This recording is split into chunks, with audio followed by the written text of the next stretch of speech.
No olvides darle like y suscribirte a nuestro canal.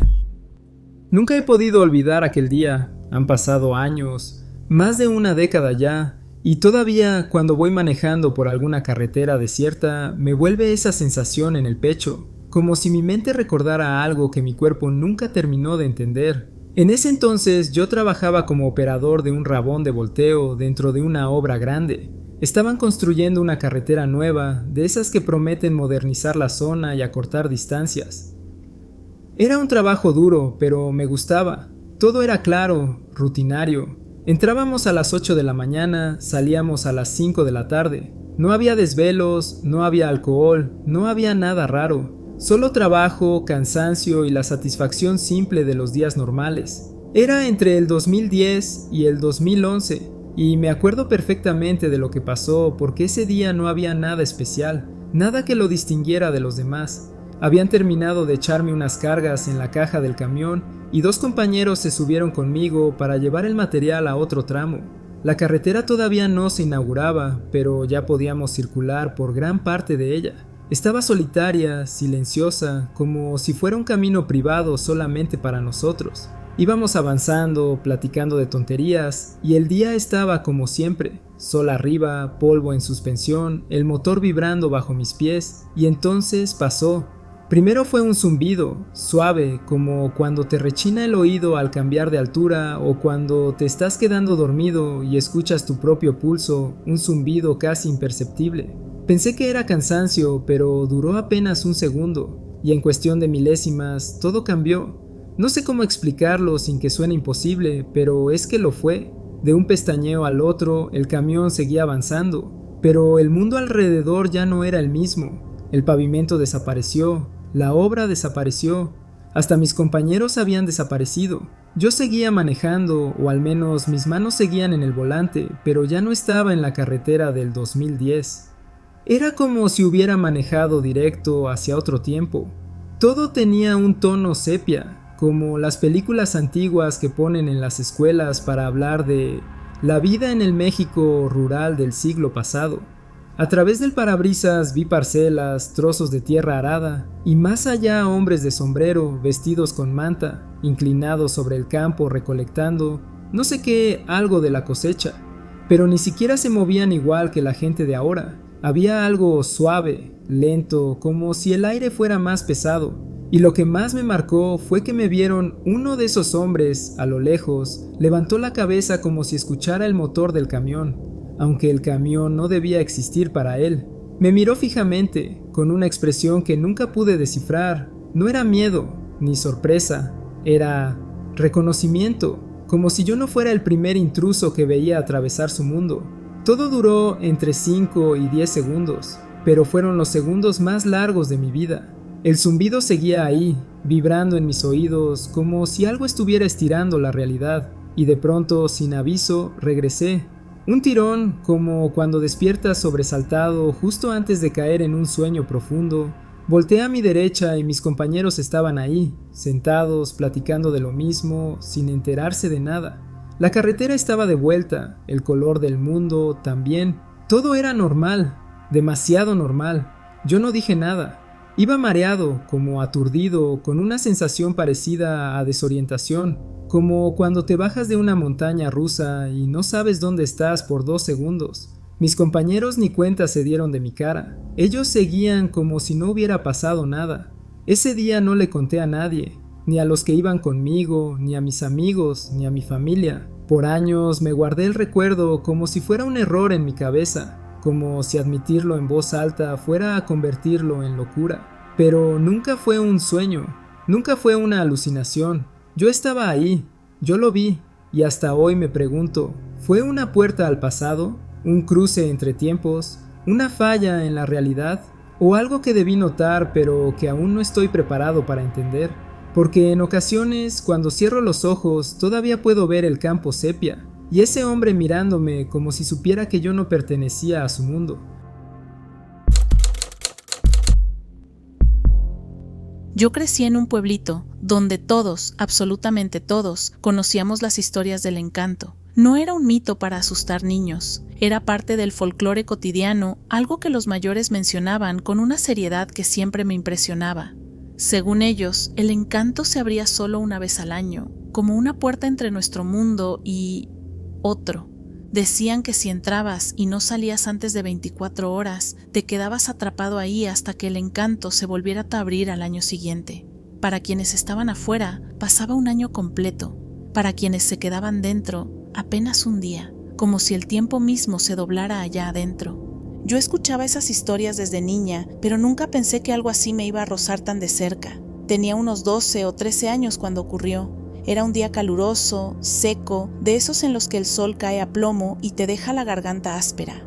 Mi hermana y yo habíamos subido al pie del cerro para juntar pápalos, como hacíamos casi a diario durante la temporada. Conocíamos esos caminos de memoria, las piedras, los arbustos, hasta los troncos caídos. Todo nos era familiar. Por eso mismo, cuando vimos la casita, algo dentro de mí se tensó. No era una casita común. Se veía limpia, bien cuidada, con una tranca de madera perfectamente colocada y una puertita pintada de un color que ahora no sabría describir. Era como si cambiara según la luz. Y lo más extraño, nunca la habíamos visto antes y pasábamos por ahí siempre. Mi hermana, que siempre fue más valiente o más terca, dijo que seguramente ahí vivía alguien nuevo, que quizá vendían agua o algo parecido. La sed que traíamos era mucha, así que esa idea nos pareció casi lógica. Ella se adelantó sin dudar, abrió la tranca como si nada y ya había puesto un pie dentro del pequeño corral cuando yo sentí un miedo que no me pertenecía. Porque no fue como los miedos normales de la infancia, no fue un ¿y si sale un perro? O ¿y si nos regañan? Fue un miedo profundo, instintivo, como si algo dentro de mí supiera que no debíamos cruzar ese umbral. Le grité, no pensé, solo grité su nombre con una desesperación que hasta ella notó. Se detuvo justo antes de cruzar la puerta. Me miró sorprendida, como si de pronto yo hubiera perdido la cabeza. Yo solo pude decirle, ¡vámonos! Y no me preguntes por qué, pero ella me hizo caso. Cerró la tranca y nos alejamos casi corriendo. Y mientras más nos alejábamos, más claro se hacía en mi pecho que habíamos esquivado algo que no era de aquí. Pasaron unos 2 días antes de que volviera sola, por pura curiosidad, convencida de que seguramente solo había alucinado. Quería demostrarme que era una casa normal, que todo había sido producto del calor, de mi sed, de mis nervios. Pero cuando llegué, no había nada, solo terreno baldío, lleno de maleza del cerro, y no maleza recién crecida. Eran arbustos viejos, altos, troncos secos, plantas que tardan meses en llegar a ese tamaño. No había huellas, no había restos de una construcción ni un pedazo de madera que sugiriera que alguna vez hubo ahí una casita. Era como si nunca hubiera existido. Me quedé parada mucho rato, con el corazón latiéndome en el cuello. Quise convencerme de que me había equivocado de lugar. Caminé alrededor, revisé cada piedra, cada árbol, cada referencia del camino que conocía desde niña. Pero no, era ahí, el mismo sitio, exactamente el mismo. Esa casita no era de este mundo. Esa noche, cuando se lo conté a mi abuela, ella no se sorprendió. Solo me miró con una calma que me inquietó más que cualquier otra cosa. Me dijo, no era una casa, mija, era el encanto. Si tu hermana entraba, no la veías en un año. Nos llamó fuertemente la atención y terminamos castigadas. Un año para mí, un día para ella. Todavía hoy, tantos años después, cuando paso cerca del cerro, aunque nunca tan cerca como antes, me pregunto qué habría pasado si yo no hubiera sentido ese miedo repentino, si mi hermana hubiera puesto los 2 pies dentro de aquella casita que aparecía y desaparecía según el capricho de algo que no entendemos. A veces sueño con ella, la misma casita, la misma puerta y siempre la misma sensación, como si todavía estuviera ahí esperando a que alguien cruce.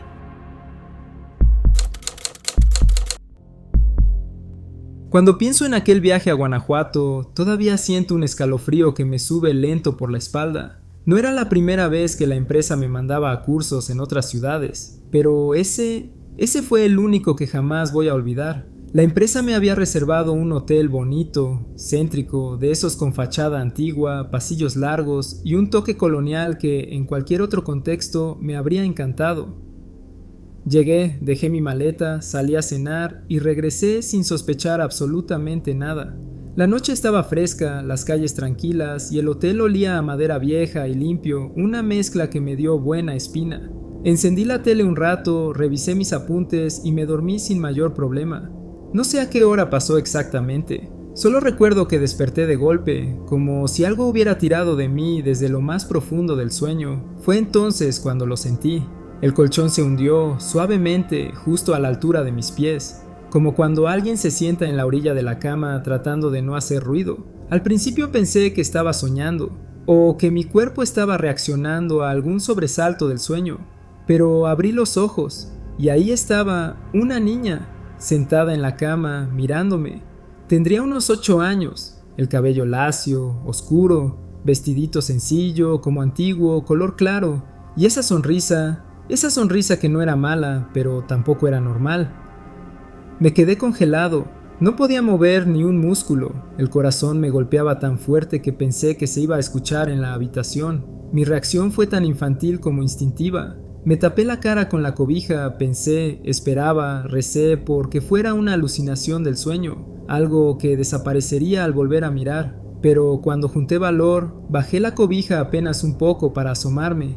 La niña seguía ahí, sentada, mirándome, sonriendo igual que antes, sin parpadear. Sentí un pánico que nunca había sentido en mi vida. No era miedo a un ladrón, a un ruido, a un intruso. Era algo más profundo, más primitivo, como si mis sentidos supieran que lo que estaba viendo no debía existir.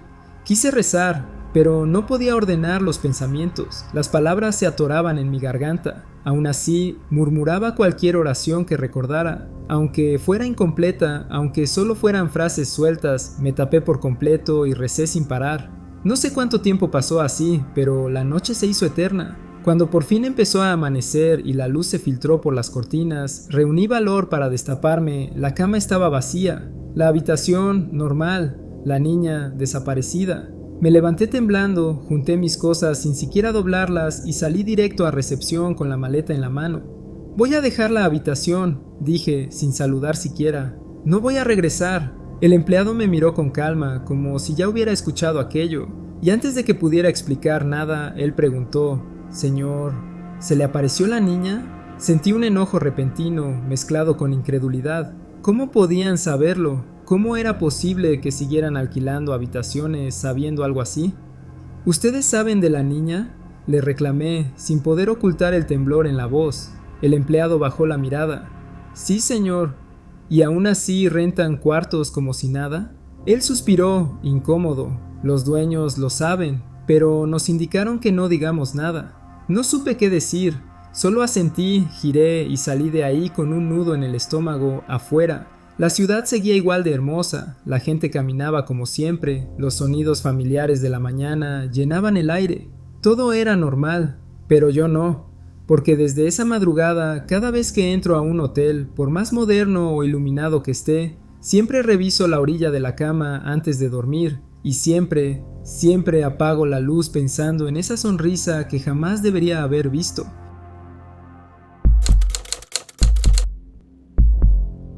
Cuando nació mi primer hijo, yo ya llevaba más de 10 horas esperando en la maternidad. Estaba agotada, adolorida y con una mezcla de miedo y desesperación que solo quien ha pasado por un parto complicado puede entender. Mi tía estaba conmigo, tratando de darme ánimos, pero ambas sabíamos que el tiempo seguía corriendo y nadie parecía fijarse en nosotras. Fue en ese momento, cuando menos lo esperábamos, que la vimos. Una enfermera apareció caminando por el pasillo con una calma casi irreal. Llevaba un vestido blanco impecable, largo hasta las rodillas, con una capa azul claro que se movía suavemente cuando caminaba y una cofia azul perfectamente colocada sobre su cabello.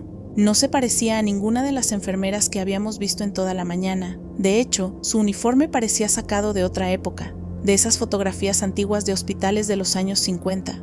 Pero en aquel momento, lo que más llamó mi atención no fue su ropa, fue su mirada.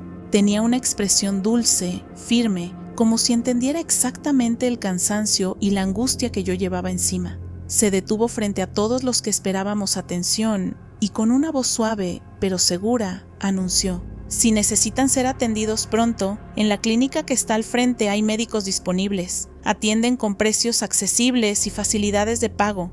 Mi tía me miró de inmediato. Vámonos, me dijo casi con urgencia. Ya llevas muchas horas aquí. Yo no tenía cabeza para decidir nada, así que la seguí.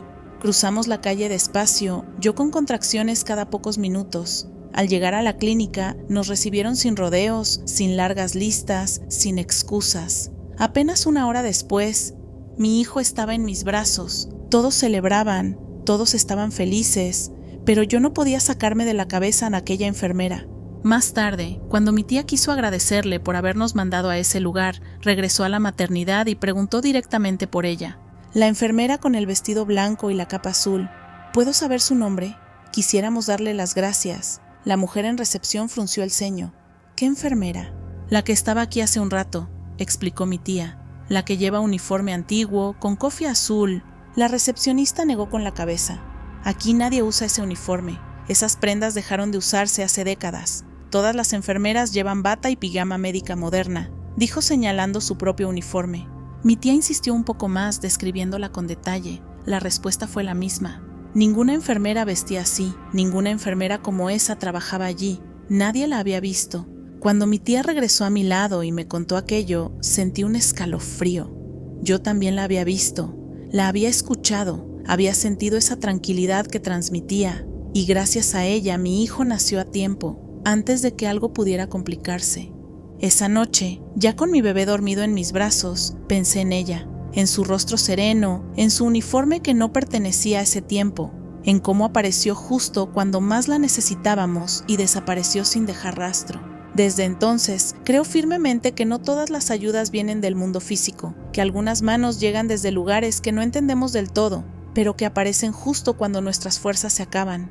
A veces, los ángeles no tienen alas. A veces, simplemente llevan un vestido blanco, una capa azul y una sonrisa que te salva la vida sin que te des cuenta.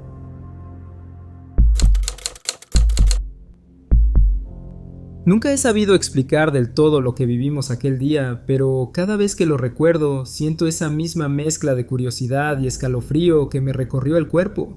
Entonces, viajábamos por el sur del país, mi mamá, su pareja y yo, recorriendo carreteras que parecían perderse entre montes verdes y neblinas bajas. Era de esas zonas donde el tiempo se mueve distinto, donde uno siente que algo viejo, muy viejo, sigue respirando entre los árboles.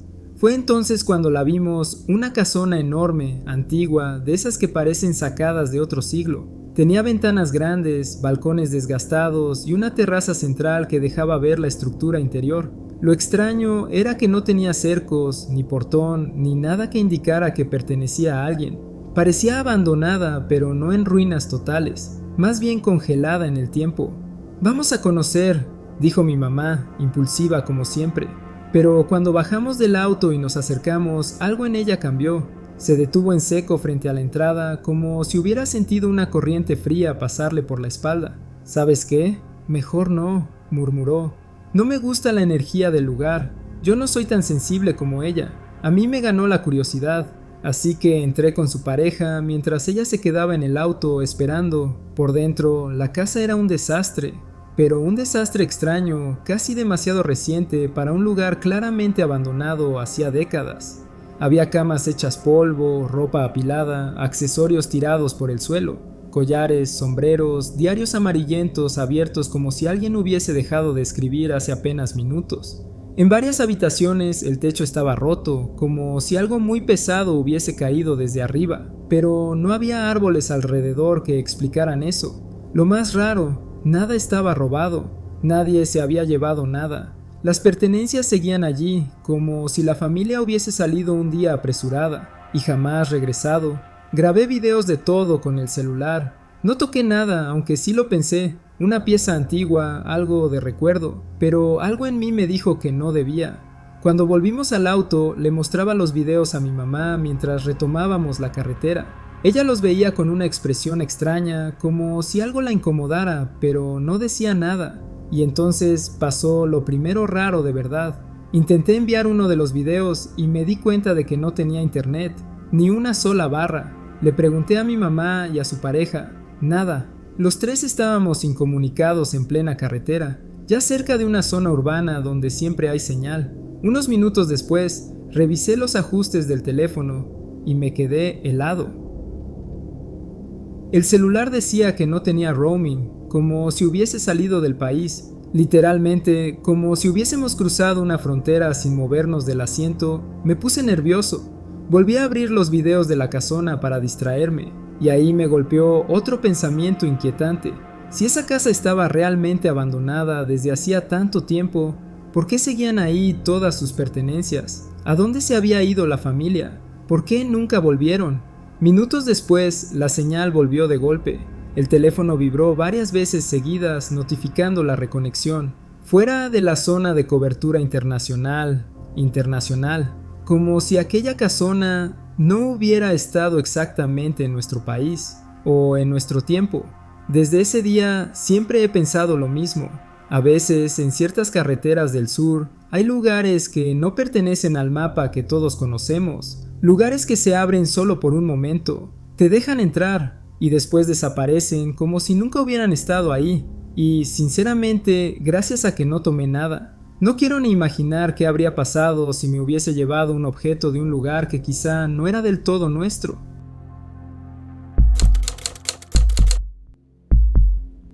Nunca sé bien cómo explicar esto sin que piensen que estoy exagerando, pero lo juro, fue el sueño más real que he tenido en mi vida, tan real que todavía me pregunto si de verdad solo fue un sueño o algo más. No estaba dormida por horas ni nada, de hecho, creo que apenas pegué el ojo unos minutos, pero lo que viví ahí adentro fue una vida entera. Me dormí cansada, una siesta rápida en mi cama, sin expectativas, sin nada especial pasando. Cerré los ojos y de pronto ya estaba ahí, en una ciudad que no reconozco de ningún mapa, pero que mi mente sintió como familiar desde el primer segundo. Una ciudad pequeña, con calles anchas, edificios bajos, árboles enormes que daban sombra a todo. Había un olor a madera, a pan recién horneado y una luz cálida que hacía ver todo como si fuera la escena favorita de una película. Y ahí estaba él. No sé cómo describirlo sin sonar cursi, pero era el amor de mi vida. No de mi vida real, sino de esa vida que aparentemente existía solo en mi cabeza. Conocía su cara como si la hubiera visto todos los días por años. Su sonrisa me calmaba, su voz me era familiar. Sabía cómo caminaba, cómo reía, cómo fruncía el ceño cuando pensaba. No era un desconocido inventado, era alguien que yo quería. Lo sabía. Vivíamos juntos en una casa preciosa, moderna, pero acogedora, como las que uno ve en revistas carísimas. Él venía de una familia muy conocida en ese lugar. Recuerdo a su mamá, el ruido de su pulsera cada vez que movía la mano. Recuerdo el olor de la comida que nos servía. Recuerdo a su hermana, que me miraba con esa mezcla de curiosidad y cariño, como si ya hubiéramos compartido 1000 conversaciones antes. Y lo más extraño, yo tenía recuerdos de esa vida, recuerdos que nunca viví fuera del sueño, recuerdos que aparecían completos, como si formaran parte de mi historia desde siempre. Me veía a mí misma caminando con él por las calles, yendo a cafeterías, riéndonos de cosas que solo nosotros entendíamos. Teníamos rutinas, planes, bromas internas, todo tan detallado que hasta me acuerdo de cómo sonaban nuestros pasos sobre la madera de la cocina. Había una tarde en particular, no sé si fue un recuerdo o algo que pasó dentro del sueño, donde él me abrazaba en un balcón y yo pensaba que eso era la felicidad, una vida tranquila, un amor gigante, una sensación de pertenecer a un lugar que no existe en ningún mapa terrenal. No sé cuánto duró, pero lo sentí como años. Y luego, de un momento a otro, abrí los ojos. Me desperté en mi cama real, con mi habitación real, con la luz apagada y el sonido de la calle que conozco de toda la vida. Pero el vacío fue inmediato, profundo, como si hubiera perdido a alguien de verdad. Necesité unos minutos para entender dónde estaba. Y cuando cayó el golpe de realidad, cuando supe que nada de eso era real, sentí una tristeza que no tiene explicación lógica. Era como un duelo por una vida que no viví, por un amor que nunca existió y que al mismo tiempo sí existió. Pasaron los años y sigo pensando en él, en la ciudad, en su familia, en la casa, en la sensación de estar viviendo una vida que no construiría nunca aquí. He tenido sueños vívidos durante toda mi vida, pero nunca uno así. Nunca uno que me diera recuerdos tan claros que todavía puedo verlos como si hubieran pasado ayer. Nunca uno que me hiciera despertar con el corazón roto de verdad. Sé perfectamente que fue solo un sueño. Pero a veces, cuando pienso en él, me pregunto si quizás no era solo eso, si quizás fue una mirada fugaz a otra vida, a otra versión de mí, a otro lugar donde todavía estamos juntos. Y cada vez que cierro los ojos, una parte de mí espera, incluso ahora, volver ahí, aunque sea un segundo. No olvides darle like y suscribirte a nuestro canal. A veces pienso que aquel día en el patio fue la primera vez que entendí que el mundo no es tan sólido ni tan lógico como creemos. Pero para explicarlo bien, tengo que regresar a esos años en los que todavía era un chamaco de 12 o 13, cuando vivíamos en la casa del cerro, aislada de casi todo y rodeada por ese silencio raro que solo tienen los lugares altos. Nuestra casa siempre fue sencilla. Techos de lámina, un patio grande lleno de tierra y un baño afuera que mis papás habían construido para visitas, aunque casi siempre lo usábamos nosotros, porque el de adentro se tapaba cada rato. Mi hermana y yo éramos muy unidos. Ella era 2 años menor, pero siempre estaba pegada detrás de mí como si yo fuera su sombra. Aquella tarde el clima estaba extraño. Desde adentro de la casa se veía nublado, como si fuera a empezar a llover, pero al fondo del patio, hacia el cerro, se veía un sol fuerte, casi brillante, como si hubiera otra hora del día allá afuera. Esa diferencia siempre me dio mala espina, como si algo estuviera desalineado. Recuerdo que salí al patio para agarrar una cubeta, y justo antes de dar la vuelta, levanté la vista y ahí estaba. Una cosa enorme, gigantesca, tan grande que mi mente no podía procesar por dónde empezaba y dónde terminaba. No tenía forma de avión, ni globo, ni dron, ni nada que hubiera visto en la tele. Era como si el cielo hubiera abierto una ventana y otra realidad estuviera asomándose desde arriba. Tenía luces alrededor, como pulsos que se encendían y apagaban, y justo en el centro había un círculo perfecto, negro, tan negro que parecía absorber la luz. Se me hizo un nudo en la garganta, sudé frío, sentí que el silencio del cerro se tragaba todos los sonidos. Le grité a mi hermana: ven a ver esto! Ella salió sin sospechar nada, caminando con esa manera distraída que tenía a su edad, pero en cuanto levantó la vista, se quedó inmóvil, completamente inmóvil. Estaba de pie, con los brazos caídos, respirando apenas. Sus ojos estaban abiertos, clavados en ese objeto, sin parpadear. No reaccionaba, no hablaba, no giraba la cabeza. Era como si alguien hubiera desconectado algo dentro de ella. Yo le hablaba, le tocaba el hombro, le decía su nombre una y otra vez, pero nada, ni un movimiento. Ahí fue cuando sentí miedo de verdad, un miedo tan profundo que me paralizó por un segundo. Y luego, sin pensarlo, la agarré del brazo con todas mis fuerzas y la jalé hacia el baño exterior. Sentí cómo su cuerpo estaba rígido, como si no tuviera control de él. Solo cuando cruzó la puerta del baño, como si fuera una barrera invisible, reaccionó. Parpadeó 3 veces seguidas, respiró hondo y me dijo con una voz temblorosa: ¿Qué era eso? No podía moverme, no podía... Yo apenas iba a contestarle cuando escuchamos un sonido arriba, como un zumbido profundo, casi metálico. Salimos y alcanzamos a ver cómo esa cosa empezaba a elevarse, pero no hacia un lado ni con movimiento curvo, sino directo hacia arriba, a una velocidad absurda, como si hubiera desaparecido en una línea recta hacia el cielo, y luego nada, solo el cielo gris, normal, sin brillo, sin luces.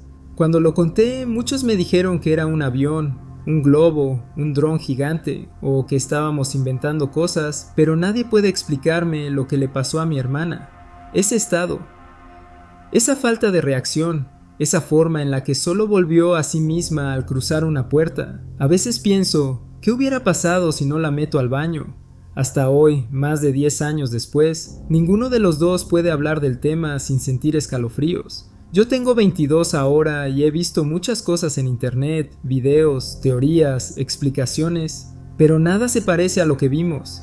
Y algo más, mi hermana cada cierto tiempo me confiesa que sueña con luces, con un círculo negro y con la sensación de que alguien la estaba observando desde arriba. Yo también sueño con eso, aunque nunca se lo digo, porque en el fondo sé que esa cosa no era de aquí y que aquel día por alguna razón nos vio a nosotros. Nunca imaginé que mi embarazo sería un viaje tan frágil, tan al borde de todo. Era mi primer bebé, y aunque lo deseaba con todo mi corazón, los médicos no dejaban de repetirme que era un embarazo de riesgo. A veces sentía que caminaba sobre una cuerda floja, un paso mal dado y todo podía terminar. En medio de esa angustia, había algo que me dolía todavía más, el simple hecho de que mi mamá ya no estaba conmigo. Había fallecido un par de años antes, y aunque ya había aprendido a sobrevivir sin ella, estar embarazada despertó un vacío totalmente nuevo. Siempre pensé, si estuviera aquí, ella sabría qué decir, qué hacer, cómo sostenerme sin decir una sola palabra. Lo que yo no sabía, lo supe después cuando ya había pasado todo, era que mi papá, con esa forma tan reservada y silenciosa de amar, había pasado meses pidiéndole a mi mamá que me cuidara. Me lo confesó cuando mi hijo nació sano. Le pedí mucho a tu mamá que te protegiera. Y mira, aquí están los dos, bien. Pero antes de todo eso, hubo un día que cambió mi manera de ver la vida y la muerte. Una tarde estaba acostada en mi cama, extenuada. Entre el cansancio y la preocupación, me quedé en ese punto donde una no está ni despierta ni dormida, sino flotando en un silencio raro, como si el mundo se alejara un poco. De pronto, escuché claramente la puerta de la entrada abrirse. El sonido no fue imaginado, no fue un sueño, fue real, tan real como si alguien hubiera metido una llave en la cerradura. Luego vinieron los pasos, firmes, reconocibles, pasos que mi oído conocía desde niña. Mi corazón se aceleró. Me incorporé despacio, sin entender. Vi la silueta entrar a mi cuarto y quedarse en la puerta, y ahí estaba ella, mi mamá, igualita como la recordaba, pero con una serenidad distinta, luminosa.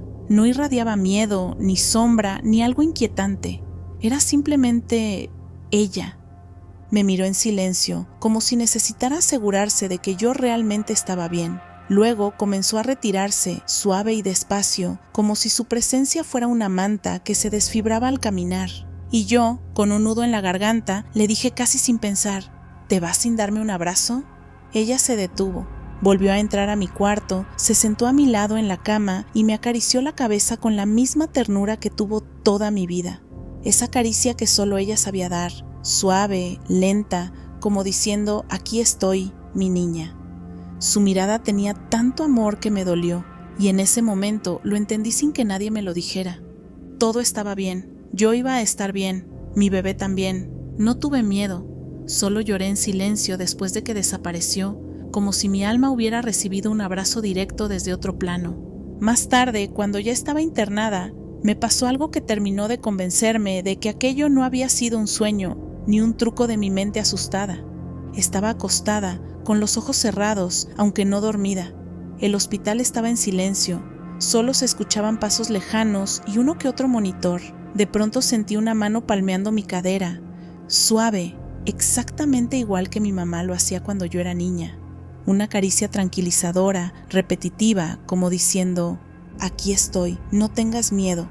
Pensé que era una enfermera acomodándome, así que me volteé, y no había nadie, literalmente nadie, ni sombras, ni ruidos, ni pasos alejándose, solo el mismo silencio denso del hospital, y aún así, no tuve miedo, solo recordé esa misma caricia, idéntica, la que mi mamá usaba para calmarme cuando estaba enferma o nerviosa.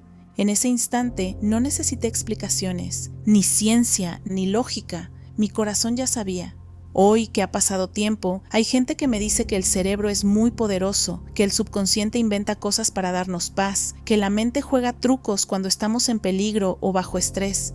Yo solo sonrío, porque sé que muchas cosas pueden explicarse, pero esta no, y la verdad, no necesito que nadie me crea. Las experiencias que vienen del amor puro no necesitan testigos. Mi papá me dijo, le pedí mucho a tu mamá que te cuidara y yo sé sin dudar que ella lo hizo. Porque hay amores que no se apagan con la muerte, amores que regresan cuando más los necesitamos, amores que siguen abrazando, aunque no podamos verlos. El amor trasciende y yo lo viví.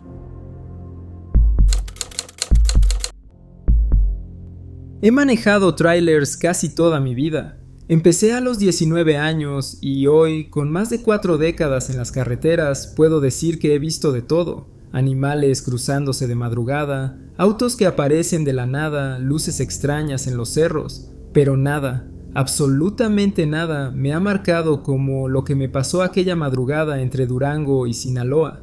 Era una noche larga, de esas en las que el viento corre tibio y el cielo está tan quieto que parece que alguien lo sostuvo con la mano. Había salido de Gómez Palacio rumbo al puerto cargado de mercancía y según mis cálculos me tocaba manejar casi toda la madrugada. Pero cerca de la línea divisoria, ya pasando por esos tramos solitarios donde el monte se traga el sonido, me empezó a entrar un cansancio pesado, de ese que se mete hasta los huesos. Decidí orillarme en un espacio plano junto a la carretera. Apagué el motor, dejé solo las luces de cuartos y me recosté un rato sobre el asiento. La noche estaba tan tranquila que daba miedo. Ni un carro pasando, ni una lámpara alumbrando, ni un perro ladrando a lo lejos. Nada. Solo el silencio.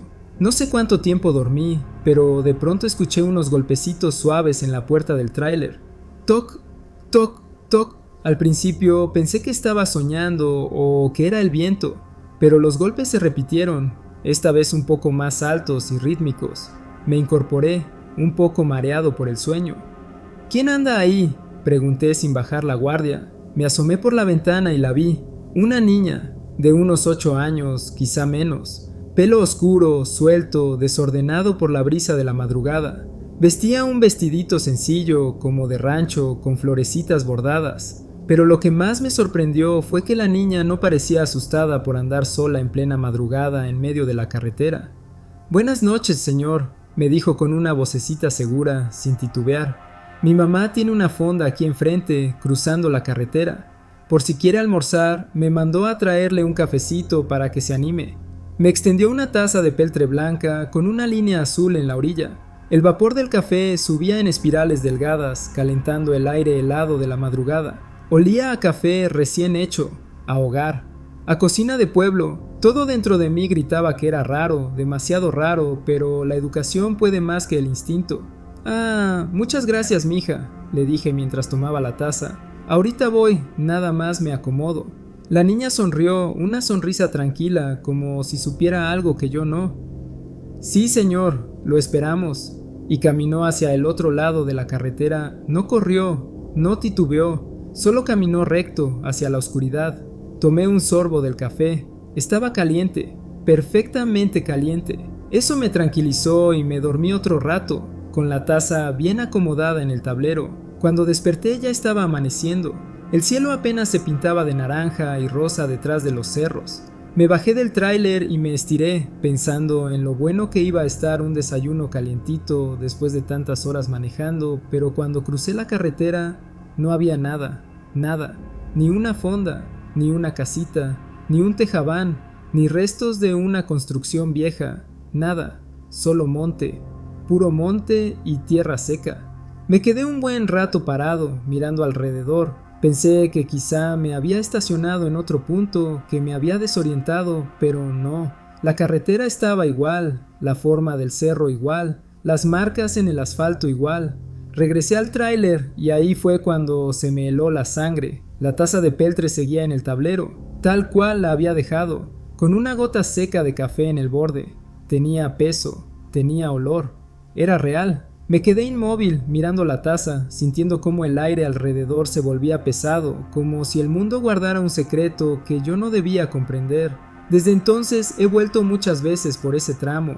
He preguntado en rancherías cercanas. He buscado en historias viejas. Todos me dicen lo mismo.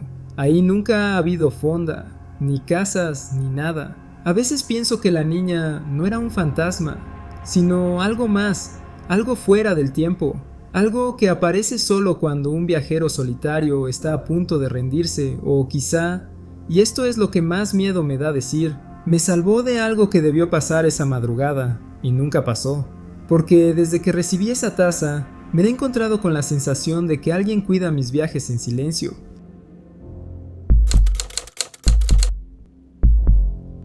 A veces pienso que la vida nos deja señales desde temprano, pero una no las entiende hasta muchos años después.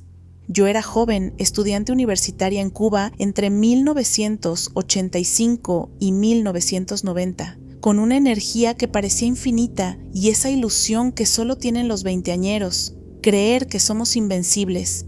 Viajábamos por toda la isla, siempre en grupo, siempre con ganas de reír, conocer, vivir. Lo curioso es que, aunque crecí en una isla rodeada de mar, yo no sabía nadar.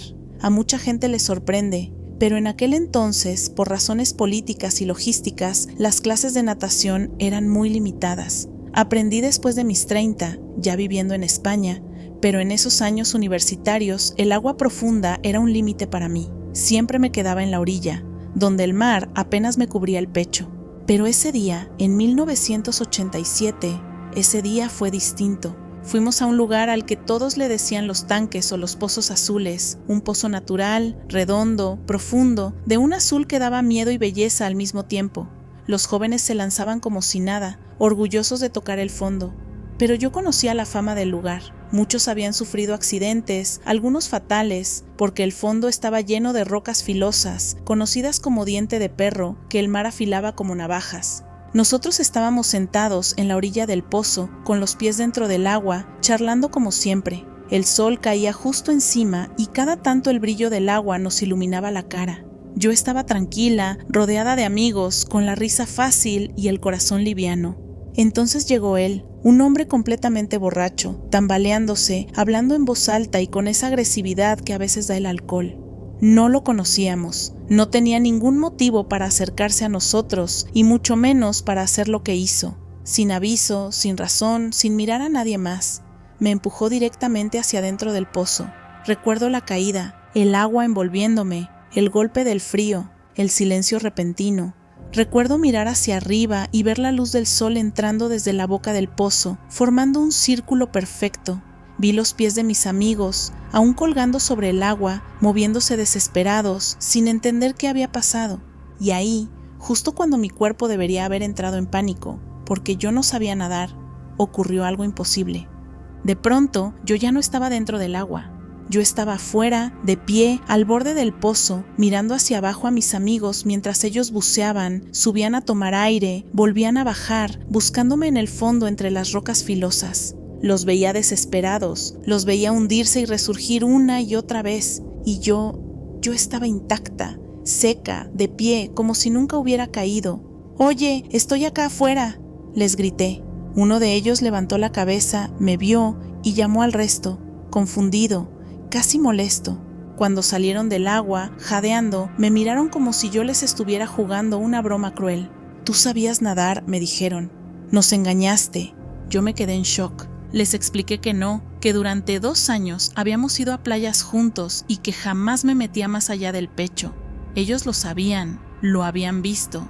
Entonces, ¿quién me sacó del pozo? Preguntamos a todos los presentes, amigos, desconocidos, curiosos. Nadie me había visto salir, nadie había oído un chapoteo, nadie había extendido la mano, nadie había saltado a rescatarme. Simplemente aparecí afuera, como si alguien me hubiera depositado en la orilla sin que nadie lo notara. Durante mucho tiempo pensé que tal vez lo había imaginado todo, que había sido un sueño, que mi mente había inventado una historia para protegerme del miedo. Pero mientras más pasaron los años, más claro lo recordaba. No era un sueño, no era imaginación. Yo había visto la luz del pozo desde dentro y luego estaba afuera. Años después, buscando respuestas, leí historias. Escuché testimonios, hablé con personas que habían vivido cosas parecidas y todo apuntaba a lo mismo. Alguien me salvó ese día. Y aunque muchos prefieren explicaciones lógicas, yo sé en mi corazón lo que fue. Mi ángel de la guarda. No tuve otra explicación. Nunca aprendí a nadar hasta los años 2000. Nunca nadie dijo haberme sacado. Nunca encontré una versión que deshiciera lo que viví. Ese día alguien velaba por mí.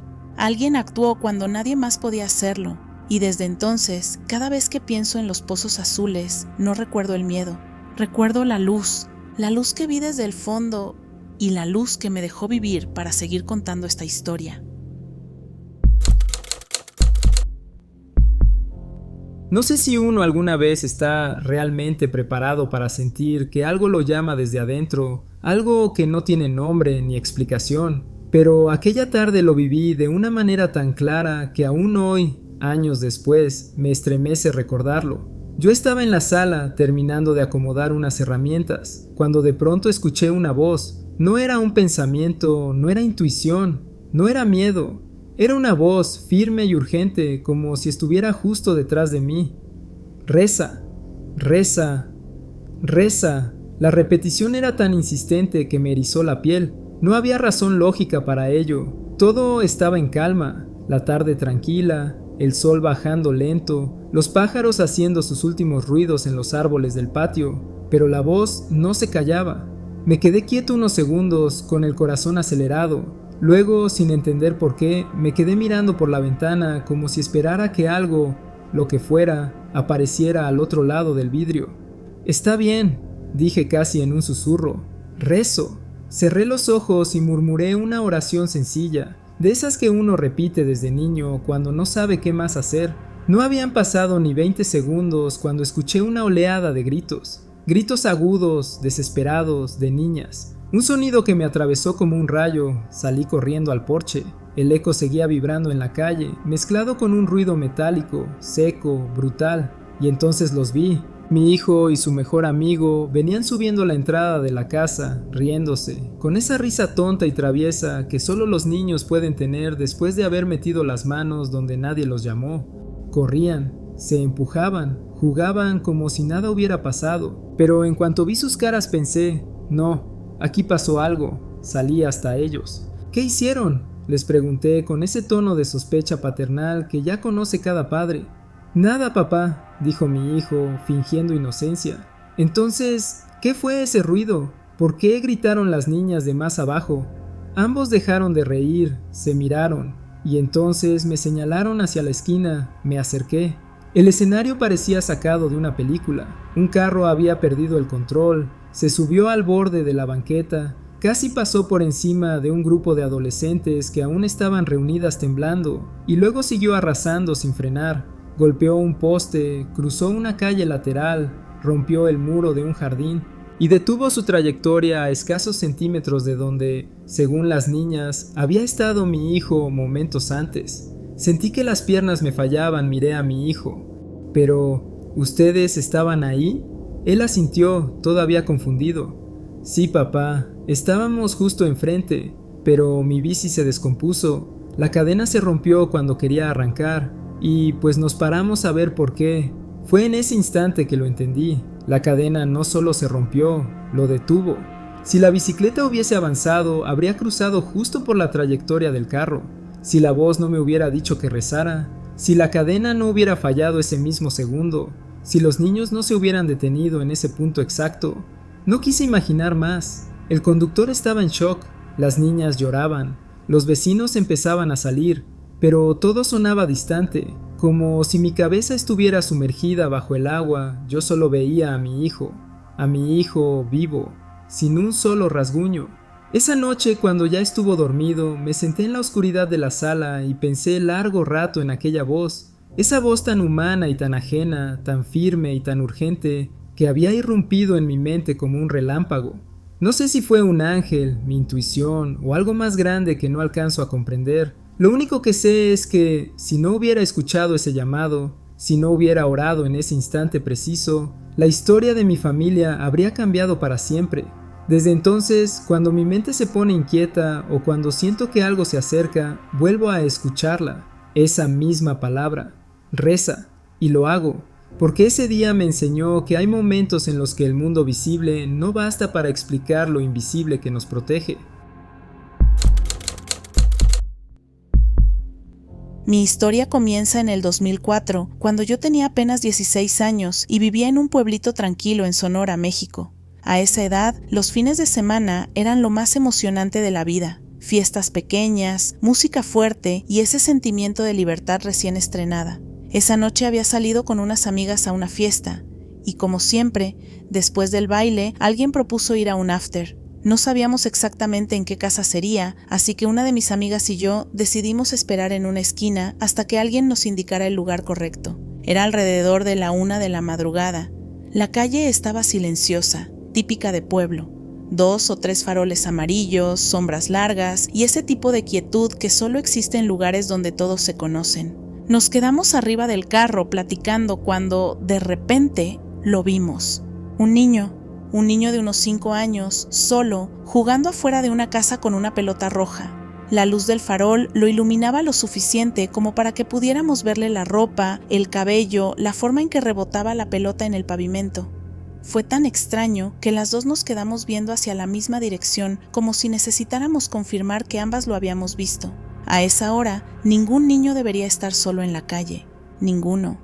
¿Lo viste?, me dijo mi amiga. Asentí. Nos bajamos del carro con la intención de preguntarle si necesitaba ayuda, si estaba perdido, si había algún adulto cerca.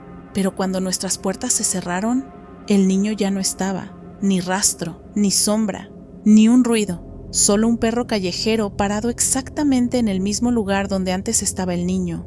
El perro nos miró con esos ojos brillantes, inmóviles, como si supiera algo que nosotras no. Mi amiga murmuró algo. Yo no pude ni hablar.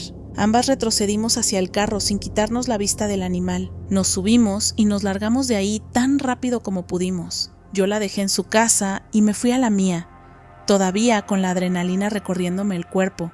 Lo más extraño es que yo sabía que lo había visto. No fue imaginación, fue demasiado claro. Al día siguiente le conté todo a mi novio, quien hoy es mi esposo. Le dije, creo que vimos un fantasma, y él se rió, se burló. Por años, cada que pasábamos cerca de esa casa, él me hacía bromas, como si fuera una historia de miedo mal contada. Pero para mí no era un chiste. Esa imagen del niño con la pelota se quedó en mi cabeza como una fotografía fija que no podía borrar. Los años pasaron, crecimos, nos casamos, emigramos a Estados Unidos, formamos una familia, una niña y un niño, lo más hermoso que tengo en la vida. Cada vez que visitábamos el pueblo, tal vez 1 o 2 veces al año, yo intentaba evitar esa calle, pero de vez en cuando, por casualidad, pasábamos cerca. Y mi esposo siempre volteaba a verme con una sonrisa traviesa, recordándome ese episodio que para él era gracioso, pero para mí seguía siendo un misterio sin explicación. Todo cambió el año pasado, en 2024. Habíamos ido de visita con los niños y sin querer tomamos la calle donde estaba la casa. No pensé demasiado en ello. Iba manejando, platicando, cuando de pronto mi hijo, que en ese entonces tenía 9 años, señaló por la ventana. Yo una vez soñé con esa casa, dijo con toda naturalidad. Mi esposo y yo nos volteamos a verlo casi al mismo tiempo. ¿Cómo que soñaste con esa casa?, pregunté, sintiendo un escalofrío subirme por la espalda. Sí, dijo él mirando la casa fijamente. Soñé que estaba afuera jugando con una pelota. Era de noche y sentí como que estaba en peligro, pero luego llegó un perro y me salvó. El silencio que se formó en el carro fue tan pesado que casi se podía escuchar. Mi esposo me miró, yo lo miré a él. Los dos sabíamos lo que estábamos recordando al mismo tiempo. Mi corazón empezó a latir tan fuerte que casi me dolía. No podía ser coincidencia, no podía ser casualidad, no podía ser solo un sueño. Ese niño que vimos en el 2004, antes de que yo siquiera imaginara ser madre. Ese niño que desapareció en segundos, ese niño que jugaba con una pelota, ese niño que fue reemplazado por un perro que nos miró fijo. Era exactamente la escena que mi hijo acababa de describir 20 años después. ¿Cómo podía soñar con un lugar al que casi nunca íbamos? ¿Cómo podía soñar algo que yo viví antes de que él existiera? Yo ya no pienso que era un fantasma. No, hoy creo algo completamente diferente, algo que me eriza la piel cada vez que lo digo. Creo que vi a mi hijo antes de que naciera. Creo que ese día, en esa esquina, nuestras líneas del tiempo se cruzaron. 2 universos, 2 momentos, 2 vidas, un mismo niño. Y ese perro, ese que nos miró como protegiéndolo, como asegurándose de que no nos acercáramos. A veces pienso que no era un perro, no exactamente. A veces creo que era un guardián, de él, de mí, de algo que todavía no entendemos. Gracias por leerme y que tengan bonita noche. Las líneas del tiempo son más misteriosas de lo que imaginamos. No olvides darle like y suscribirte a nuestro canal. Mi nombre es Said, tengo 30 años ahora y todavía no sé cómo explicar lo que me pasó. Lo he contado pocas veces porque cada vez que lo hago me tiemblan las manos. No es una historia de miedo, ni de fantasmas, ni de sombras. Es algo mucho más extraño, más personal. Algo que desafía por completo lo que creo sobre el tiempo, la memoria y la realidad. La primera mitad de esta historia ocurrió en 2004, cuando yo tenía 9 años. La segunda en 2015, cuando ya era adulto. Crecí en Rizalpur, una ciudad tranquila en Pakistán. Mi padre trabajaba en la Fuerza Aérea, así que vivíamos dentro de la base, en bloques de departamentos iguales entre sí, con familias de militares y muchos niños corriendo por todas partes. Era un lugar seguro, estable, el típico sitio donde creces pensando que nada extraño puede pasar. Cada fin de semana, viernes, sábado o domingo, iba al mismo parque que quedaba en una de las esquinas de la base. Ese parque marcó mi infancia. No tenía gran cosa, un par de columpios, un tobogán, árboles viejos que daban sombra, pero para mí era el mejor lugar del mundo. Yo caminaba unos 10 minutos desde mi casa hasta el parque. En ese trayecto siempre pasaba junto a un pequeño cementerio. Era un cementerio silencioso, casi olvidado, sin bardas, sin rejas, sin separación clara, solo un enorme tanque de agua entre el parque y las tumbas. La mayoría eran de bebés y recién nacidos. Yo lo sabía porque mis padres me lo habían dicho alguna vez. Nunca había nadie ahí, nunca había alguien visitando. Era como si ese lugar existiera en un pedazo de tiempo distinto. Aquel día, un viernes, lo recuerdo porque pasé toda la semana pensando en ese momento. Algo pasó. Yo iba caminando, emocionado, imaginando qué juegos haría, qué niños encontraría. Iba vestido con unos jeans azules y una camiseta blanca de manga corta con un dibujo oscuro en el pecho. Tenía tanta prisa por llegar que casi ni miraba alrededor, y entonces lo vi.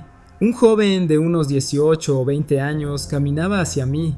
Venía justo desde la dirección del cementerio, como si hubiera salido de entre las tumbas. No vi a nadie más con él. No tenía flores, ni una mochila, ni nada que justificara que estuviera ahí. Cuando pasó junto a mí, me miró, y ahí fue donde algo dentro de mí se tensó. Se parecía a alguien de mi familia, a un primo, un tío, o a mí mismo más grande. No sé cómo explicarlo, sentí un reconocimiento inmediato, como si esa persona no fuera un extraño, como si compartiéramos algo, un vínculo que no debería existir. El joven parecía querer decirme algo, abría un poco los labios, como si estuviera buscando palabras, pero al final no habló, solo me miró con una expresión que yo no supe interpretar. No era miedo, ni tristeza, ni felicidad, era algo más complejo. Yo seguí caminando tratando de no darle importancia, pero durante todo el camino sentí esa punzada en el estómago, ese pensamiento inquietante. Lo conozco. Y luego, como los niños hacen, lo olvidé, o traté de olvidarlo. No había nada más extraño ese día. Jugué, corrí, regresé a casa, viví mi infancia normal, pero esa cara se quedó en mi memoria, guardada, esperando. Pasó el tiempo, en 2006 dejamos Rizalpur y nos mudamos a otras ciudades. Yo crecí, estudié, tuve trabajos y la vida simplemente siguió, pero siempre, en el fondo, extrañaba ese lugar. Hay sitios que te marcan de tal forma que, aunque te vayas, te siguen llamando. En 2015 tuve que ir a Islamabad por un asunto personal. No sé por qué, no puedo explicarlo bien, pero algo me dijo que tenía que ir a Rizalpur. Era un desvío grande y no tenía ningún motivo práctico para ir, pero fui, como si algo me jalara hacia allá. Llegué, descansé en casa de un amigo y al atardecer caminé hacia el parque y el cementerio. Quería ver dónde había jugado de niño, y también quería visitar la tumba de mi hermano, que murió cuando tenía apenas 2 días. Era demasiado pequeño para recordarlo, pero sabía que estaba enterrado en ese cementerio. Cuando llegué, pasé un rato mirando alrededor, sintiendo esa mezcla extraña de nostalgia y tristeza. El lugar estaba distinto, pero seguía teniendo esa energía silenciosa que recordaba. Busqué la tumba de mi hermano, caminé entre la tierra, los montículos, las marcas antiguas, pero no encontré nada, solo suelo plano, como si nada hubiera estado ahí nunca, como si el tiempo hubiera barrido todo. Me quedé solo, en completo silencio. Algo dentro de mí se sintió fuera de lugar. Salí del cementerio y comencé a caminar hacia mi antigua casa, y ahí fue cuando todo se conectó. A tan solo unos metros de mí venía un niño caminando en dirección contraria. Tenía unos 8 años, jeans azules, camiseta blanca, un dibujo oscuro en el pecho. Mi corazón se frenó. Era yo mismo, exactamente como me veía el día que vi a aquel joven en 2004. Pasé a su lado. Sentí la misma urgencia de hablarle, de advertirle, de preguntarle si él también sentía ese déjà vu quebrado, pero no pude. No supe qué decir, estaba paralizado igual que el joven del pasado lo estuvo. y el niño siguió caminando sin saber que estaba a punto de vivir el mismo misterio. Cuando regresé a Bahawalpur fue como si mi mente finalmente encajara todas las piezas. Yo fui el joven que vi cuando era niño, y el niño que vi ahora era mi yo del pasado. Era un ciclo cerrado, un bucle perfecto, un reflejo en el tiempo. No había alucinaciones, no había sueños, no había confusiones. Era real. Lo viví 2 veces, una como niño, otra como adulto, y desde entonces no dejo de preguntarme qué significa. ¿Fue un cruce accidental entre 2 líneas de tiempo? ¿Una grieta temporal? ¿El universo jugando con mis recuerdos? ¿O simplemente algo que no estamos hechos para comprender? No tengo respuestas, pero sé que pasó y sé que jamás lo voy a olvidar.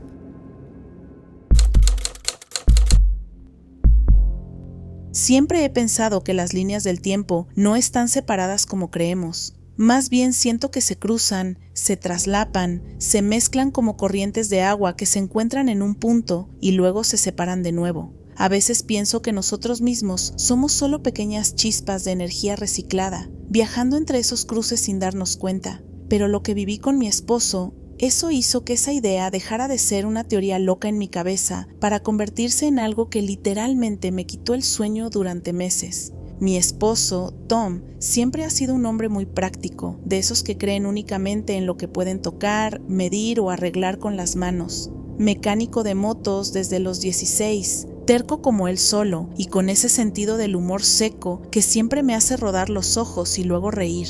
Vivimos en Iowa, en una casa pequeña cerca de los maizales, donde el ruido más fuerte suele ser el viento golpeando las láminas del granero. Todo cambió el día del accidente. Él había salido a probar la moto de un cliente, algo que hacía todo el tiempo.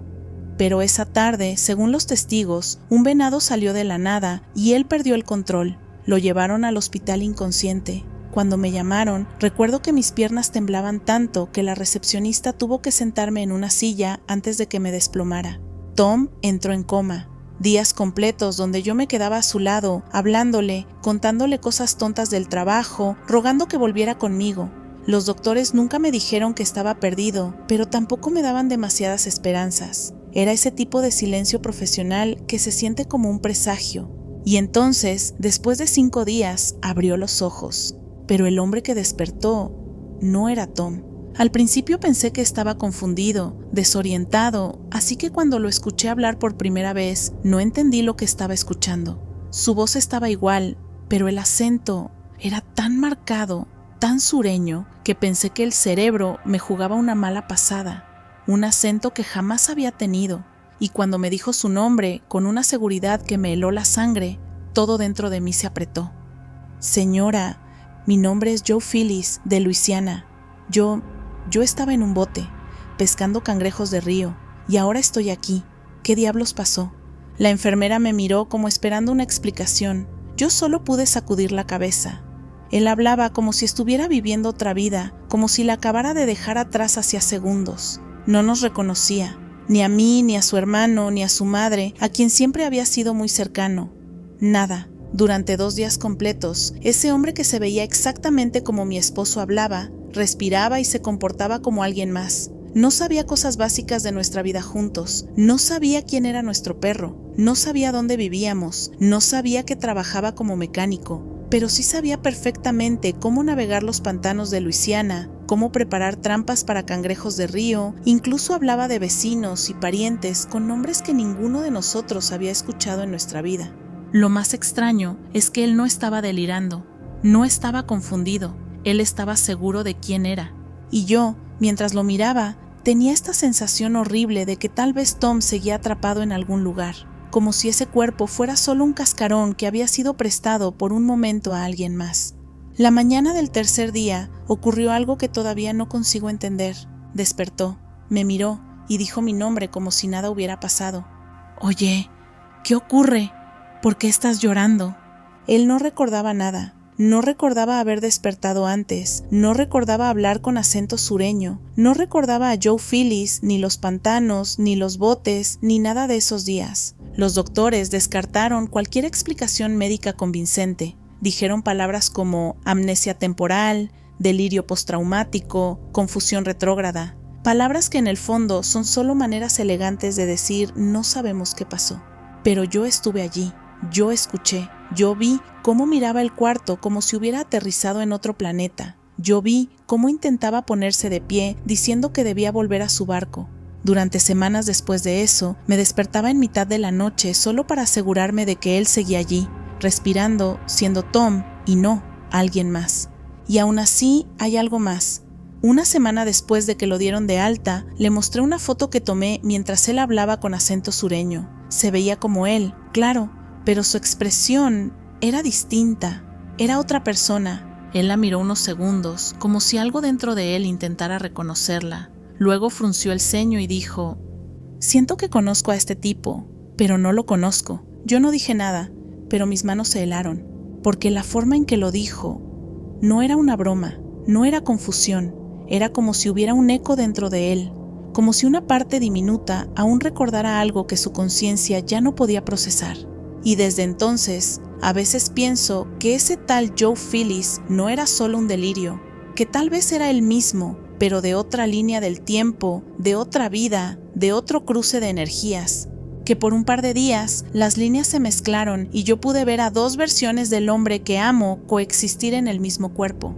A veces, cuando Tom duerme, juro que escucho una pizca de ese acento en sus sueños, y cada vez que lo escucho, me pregunto algo que me eriza la piel.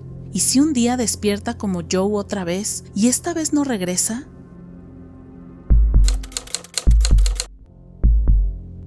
Tenía 12 años cuando ocurrió, y todavía hoy, más de 2 décadas después, me estremezco al recordarlo. No porque haya sido algo aterrador, aunque sí lo fue, sino porque siento que ese momento partió mi vida en dos, antes y después de la luz. Era 29 de diciembre de 2001, justo después de Navidad. En mi casa todavía olía a pino y a pastel de canela, y toda la familia estaba ocupada con invitados, primos, música y ruido. Yo solo quería salir un rato a despejarme y pasar tiempo con mi mejor amigo, Eric, mi compañero inseparable de aventuras desde que teníamos 7 años. Cada sábado salíamos en bici un par de horas, siempre volviendo antes de que oscureciera. Ese día salimos a las 6 de la tarde, como cualquier otra noche fría de invierno. El sol ya estaba casi escondido y la calle tenía ese brillo azul oscuro que precede a la noche. Íbamos bromeando en nuestras bicicletas, dejando que el aire nos cortara la cara mientras pedaleábamos hacia nuestro lugar favorito, un pequeño tramo de bosque a 3 cuadras, con un lago que en invierno se convertía en una lámina perfecta de hielo. No había nada especial en ese día, nada que anunciara lo que venía. Cuando llegamos al bosque, Eric encontró un pedazo de poste metálico medio enterrado en la nieve y decidió usarlo para romper pedazos del hielo, algo que siempre nos divertía. Yo me quedé a unos metros mirando el cielo que se oscurecía. Fue ahí cuando lo escuché, pasos claros, firmes, justo detrás de mí.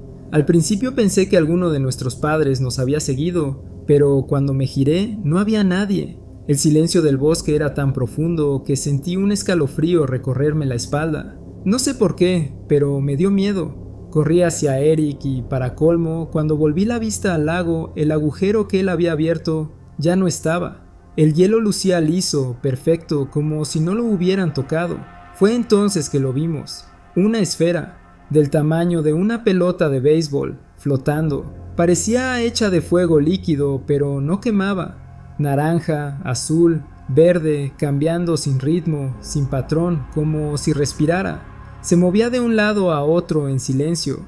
La luz no iluminaba la nieve, no proyectaba sombras. Era como si estuviera allí, pero no perteneciera a este mundo. Nos quedamos quietos, con la respiración atrapada en la garganta. Lo observamos así, sin movernos, durante lo que sentimos que fueron tal vez 5 minutos. La esfera flotaba suavemente, como si nos estudiara. A veces retrocedía unos centímetros, a veces se acercaba. Yo no sentía miedo, sentía curiosidad, como si estuviera frente a algo vivo. Y entonces, sin aviso, aceleró. No como un avión, no como un dron, no como nada que conozca. Simplemente desapareció hacia arriba, dejando una estela que se convirtió en la línea de luz más brillante que he visto en mi vida. Atravesó el cielo de horizonte a horizonte, como un meteoro gigante, pero más rápido, más limpio, más perfecto. Y lo escuchamos. Un sonido profundo, metálico, como si algo enorme se hubiera quebrado en la atmósfera. Los dos dimos un salto hacia atrás, el sonido retumbó en mis huesos, y ahí fue cuando empezamos a correr. No hablamos, no pensamos, solo corrimos. Agarramos las bicis con manos temblorosas y pedaleamos lo más rápido que pudimos hacia nuestras casas. Queríamos contarlo, pero cuando llegamos, habían pasado casi 5 horas. Nuestras madres estaban llorando. Nuestros padres y hermanos estaban afuera, con linternas, listos para salir otra vez a buscarnos. Nos dijeron que habían recorrido el bosque gritando nuestros nombres varias veces. Nos abrazaron como si hubiéramos vuelto de entre los muertos. Pero aquí está lo más extraño, nosotros no los escuchamos, ni una sola vez, ni voces, ni linternas, nada, solo silencio. Para nosotros habían pasado 45 minutos, máximo 1 hora. Nos castigaron, claro, a nadie le pareció creíble que solo se nos fue el tiempo, pero yo nunca pude dejar de pensar en la esfera, en su luz, en cómo el hielo se había reparado, en los pasos detrás de mí, y en esa sensación, tan suave pero tan fuerte, de que algo nos observó y algo nos devolvió. Con el paso de los años, cada vez que cuento esto, veo la misma expresión en las personas, incredulidad disfrazada de cortesía. Pero yo sé lo que vi, y sé que el tiempo nos falló esa tarde. A veces me pregunto, ¿y si no nos quedamos en el bosque 5 horas, sino que estuvimos en otro lugar durante ese tiempo? El problema es que no recuerdo nada más que esa luz. Y aún así, algunas noches, cuando cierro los ojos, siento que algo dentro de mí todavía la está mirando. Tenía alrededor de 10 años cuando descubrí por primera vez que mi mente, o quizás mi alma, era capaz de asomarse a lugares que no pertenecían a este mundo. No sabía cómo explicarlo entonces, y la verdad es que todavía hoy me cuesta, pero lo recuerdo con una claridad que no parece de un simple recuerdo de infancia. Lo recuerdo como si hubiera estado allí. Era una tarde tranquila, de esas en las que el calor hace que todo se mueva lento. Mi mamá tenía un viejo mueble junto a la ventana que daba a la parte de atrás de la casa, justo hacia donde crecían varios árboles altos. Me gustaba acostarme ahí, mirar las hojas moverse con el viento y escuchar los ruidos del barrio a lo lejos. Era un lugar donde me sentía segura, donde podía quedarme horas imaginando historias. Esa tarde me acosté ahí como siempre. Había algo hipnótico en la forma en que las hojas se mecían. Yo solo las miraba, sin pensar en nada en particular, hasta que noté algo extraño. Un espacio se abrió entre las hojas, como si alguien las hubiera apartado con las manos para dejarme ver. Y lo que apareció detrás no era mi patio. De pronto estaba frente a una casa de ladrillos pequeños, una casa que no existía en mi barrio ni en ningún lugar que conociera. Era como si la estuviera viendo desde la calle, como si mi cuerpo hubiera quedado recostado en el mueble, pero mi mente estuviera allí, parada frente a esa entrada. Y alrededor de mí, una ciudad completa. Calles amplias, carros pasando, semáforos, gente caminando, torres a lo lejos. Todo normal, como cualquier ciudad moderna. Pero había algo profundamente extraño. Estaba demasiado despejada. No había ruido, no había caos. Todo parecía coreografiado, como si estuviera viendo una versión más ordenada, más limpia, más silenciosa de la realidad. No estaba soñando, no me había dormido. Yo sabía que seguía recostada en mi casa, pero al mismo tiempo podía sentir el pavimento debajo de mis pies allí donde estaba. Entonces la vi, una mujer. Yo ya la había visto antes en la vida real, en mi calle, caminando con sus bolsas del súper, pero ahí, en esa ciudad imposible, lucía diferente. Su ropa era distinta, más elegante, su cabello arreglado, su expresión era otra. Caminó hacia mí como si me conociera desde siempre, como si esperara que yo estuviera ahí. Y lo más raro es que yo también la reconocí, aunque no parecía ser la misma persona. Era como si estuviera viendo a la versión de ella en otro lugar, en otro mundo. Me quedé quieta, mirando todo, la casa, los autos, la mujer. Había una especie de calma en ese lugar, una calma que me atrapó por completo. No tenía miedo, de hecho, sentí algo que no esperaba, nostalgia, como si ese lugar hubiera sido mío alguna vez, como si perteneciera allí. No sé cuánto tiempo estuve mirando, pudo haber sido 1 minuto o una eternidad. De repente, un grito cortó el aire. ¿Por qué te quedaste mirando así? Era mi hermano, y al parpadear, todo desapareció. Los árboles volvieron, las hojas se cerraron, la ciudad completa se desvaneció como si jamás hubiera estado ahí. Me senté de golpe, respirando entrecortado. Mi hermano me miraba con una mezcla de preocupación y burla. Yo solo pude decirle que no era nada, aunque me temblaba la voz. Ese día no dije nada a mi mamá ni a nadie, pero lo más inquietante no fue lo que vi, sino lo que sentí al volver. Extrañé ese lugar, extrañé esa ciudad silenciosa como si la hubiera dejado atrás, como si hubiera vuelto de un lugar donde alguna parte de mí vivía sin que yo lo supiera. Y lo digo con total sinceridad, no era la primera vez que me pasaba así. Esa fue solo la ocasión más clara, pero desde pequeña he tenido destellos de lugares que no existen aquí, como si hubiera ventanas que solo se abren cuando no las buscas, como si a veces, por un segundo, mi mundo se alineara con otro. Nunca sé cuándo va a pasar, solo sé que cuando ocurre, me siento en casa.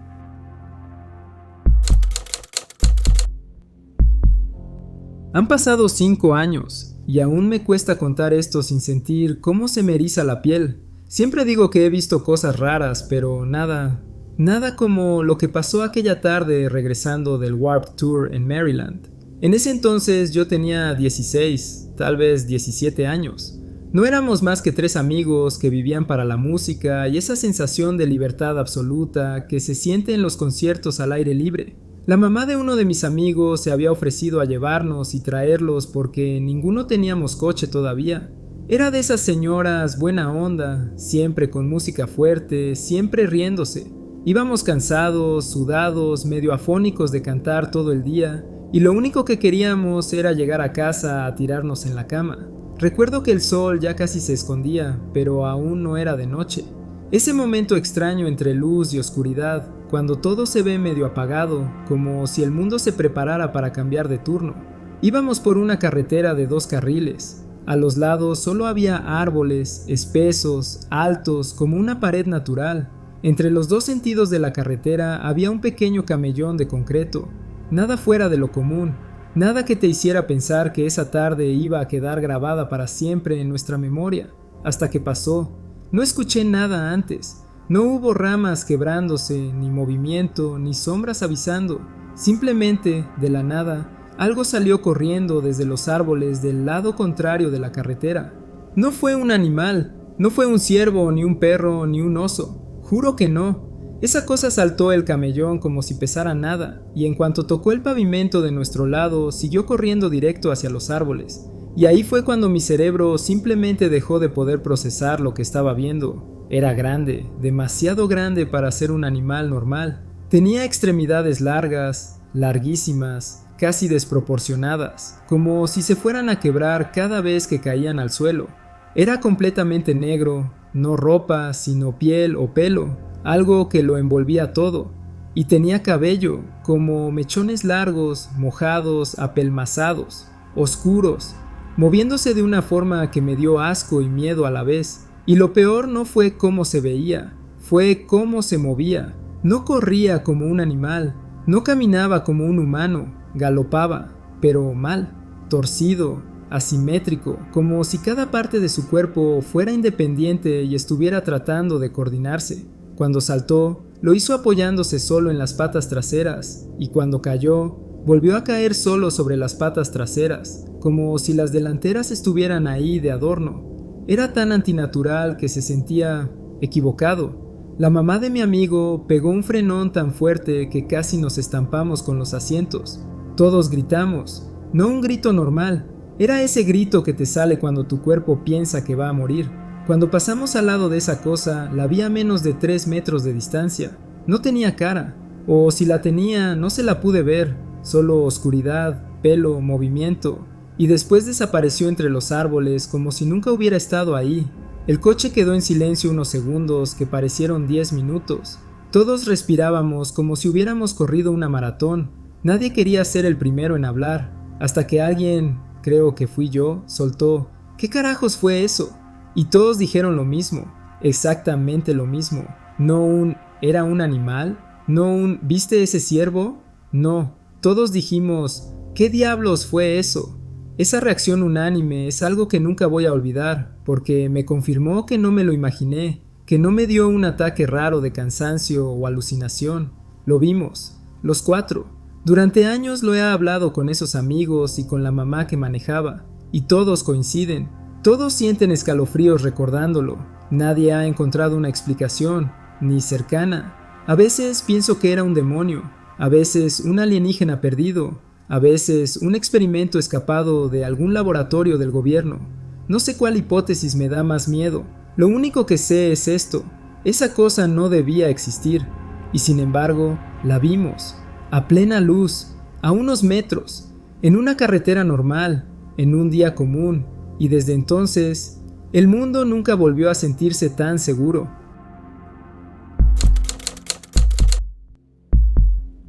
Mi mamá siempre cuenta esta historia bajito, como si al decirla en voz alta pudiera atraer algo que prefirió dejar en el pasado. Y aunque mi papá es menos dado a creer en cosas misteriosas, cuando ella empieza a relatarlo, él solo baja la mirada y asiente, como alguien que recuerda algo real y que todavía no puede explicar. Yo crecí escuchando esta historia desde niña y cada vez que la escucho me da la misma sensación. Mis papás vieron algo que no pertenecía a este mundo. Todo pasó una noche, muchos años antes de que yo naciera. Ellos venían manejando de México hacia Puebla por esa carretera donde antes se encontraba la zona de Chinameca, donde vendían las famosas carnes. En aquel entonces el camino era más oscuro y solitario que ahora. Mucho tramo era puro bosque cerrado. Mi mamá dice que era cerca de la medianoche, una hora en la que la carretera parece más larga y la oscuridad más profunda. Ellos venían cansados, pero platicando para mantenerse despiertos, hasta que de pronto algo iluminó el camino por el lado derecho. No era una luz normal, no era un coche, no era una casa, era una feria enorme, iluminada con miles de foquitos de colores, con música, gente caminando, juegos mecánicos dando vueltas y gritos de alegría como si fuera un domingo a media tarde. Todo esto, en medio de la nada. Mi mamá recuerda haber dicho: «Oye, ¿y esa feria? Nunca había visto una por aquí».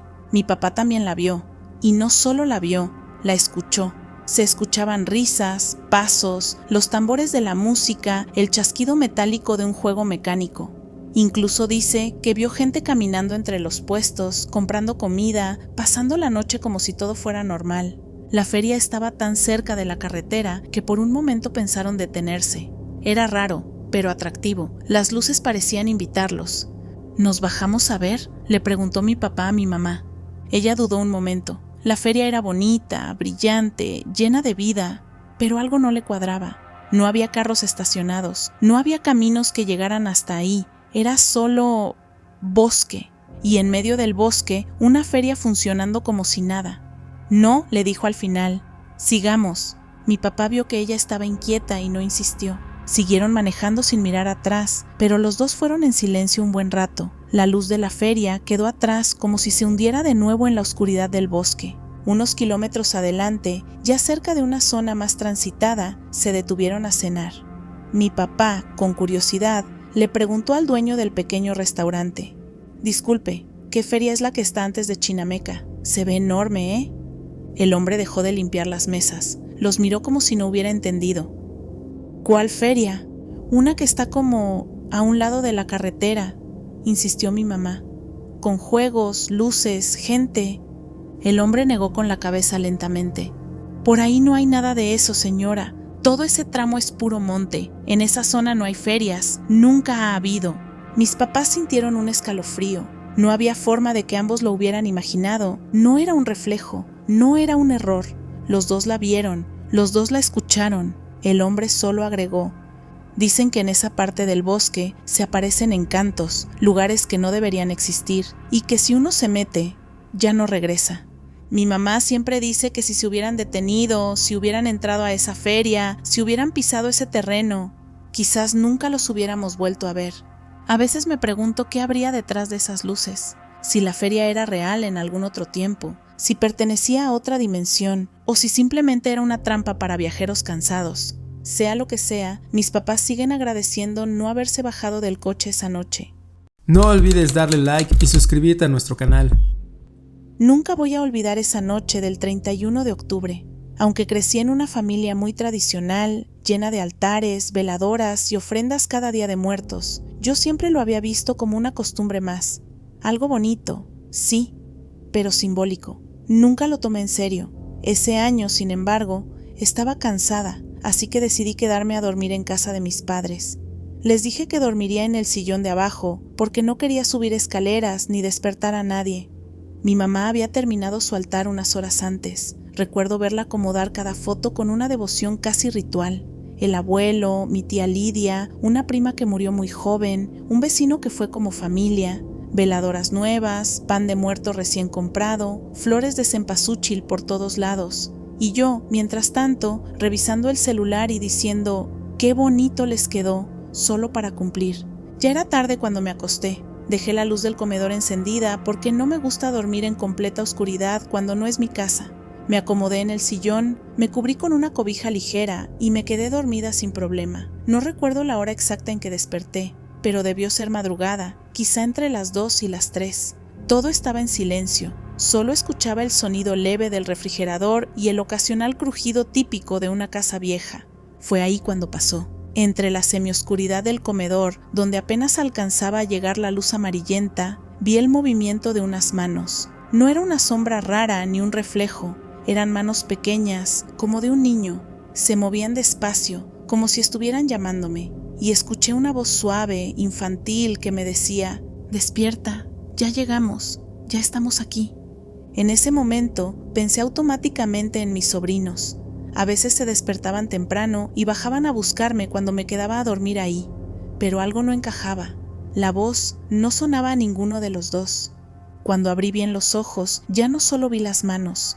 Había varios niños, 3, tal vez 4, de pie, muy quietos, mirándome fijamente desde distintos rincones del comedor. No se movían, ni hablaban, solo me observaban. Sus siluetas eran claras, pero sus rostros estaban apenas iluminados, como si se mantuvieran deliberadamente en un punto donde la luz no los tocaba del todo. Me incorporé de golpe, con el corazón latiéndome tan fuerte que sentí dolor en el pecho.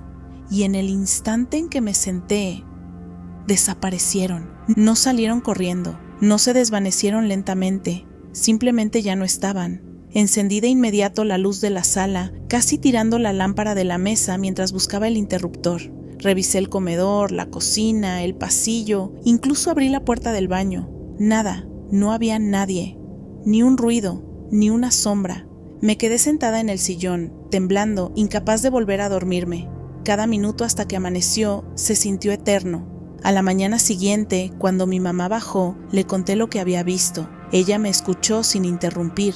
Luego llamó a mi hermano para que le preguntara a mis sobrinos si habían bajado en algún momento, pero ellos, medio dormidos aún, dijeron que no, que habían dormido toda la noche en su cuarto. Mi mamá me miró como si no quisiera decirme algo directamente. «Mira», me dijo, «estas fechas no son juego. Dicen que los niños son los primeros en llegar».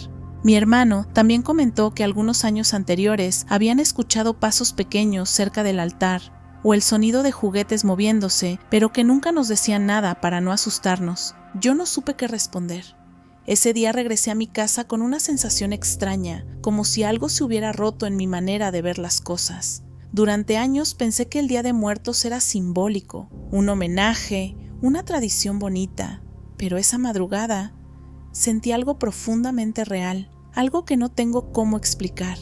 Desde entonces, cada año, preparo mi altar con respeto, no con miedo, pero con la certeza de que sí llegan, y que quizá, si uno está muy quieto y la luz es muy tenue, se les puede ver pasar, aunque sea por un momento.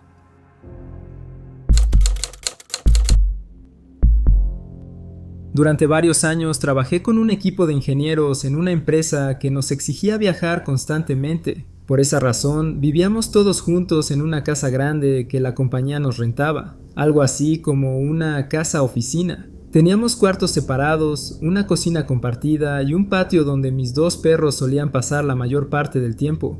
La dinámica era simple. Si yo o el jefe teníamos que viajar, avisábamos, preparábamos todo la noche anterior y salíamos de madrugada. Nadie se hacía bolas con eso, todos sabían nuestros horarios. Yo ya estaba acostumbrado a esos viajes, levantarse antes de que amaneciera, manejar varias horas, pasar todo el día en reuniones, regresar tarde. Lo típico. Cada vez que salía de viaje, mi cuarto quedaba solo y mis compañeros seguían trabajando desde la casa como siempre. Pero un día, después de regresar de una reunión en otra ciudad, agotado como casi siempre, Me encontré con una conversación que me dejó helado. La secretaria fue la primera en decir algo. Apenas me vio entrar, me preguntó: ¿cómo te fue en tu reunión? Cansado, pero bien, le respondí. Ella me miró con extrañeza, como confundida. ¿Qué reunión?, dijo. ¿Tú no estuviste aquí todo el día? Pensé que era una broma, así que me reí un poco, pero ella seguía seria. ¿Cómo que aquí?, le dije. Me fui desde la madrugada con el jefe. Pues alguien que parecía tú estuvo todo el día abajo, en tu cuarto, insistió. Te escuchamos lavar tu ropa, regañar a tus perros, incluso cantar. Yo misma me asomé varias veces, y no había nadie. Pero cuando volví a subir, otra vez se escuchaba tu voz abajo. Me quedé congelado. No era la primera vez que escuchaba historias así en otras casas, pero nunca pensé que algo así pudiera relacionarse conmigo. ¿Quién más lo escuchó?, pregunté. Y ahí fue cuando mis demás compañeros empezaron a intervenir, cada uno contando lo mismo, que todo el día escucharon mis pasos, mi voz, mis perros alterados como si estuvieran conmigo. Cuando trataban de asomarse al pasillo o a mi cuarto, no encontraban a nadie. Pero al subir nuevamente las escaleras, los ruidos volvían a empezar como si nunca hubieran sido interrumpidos.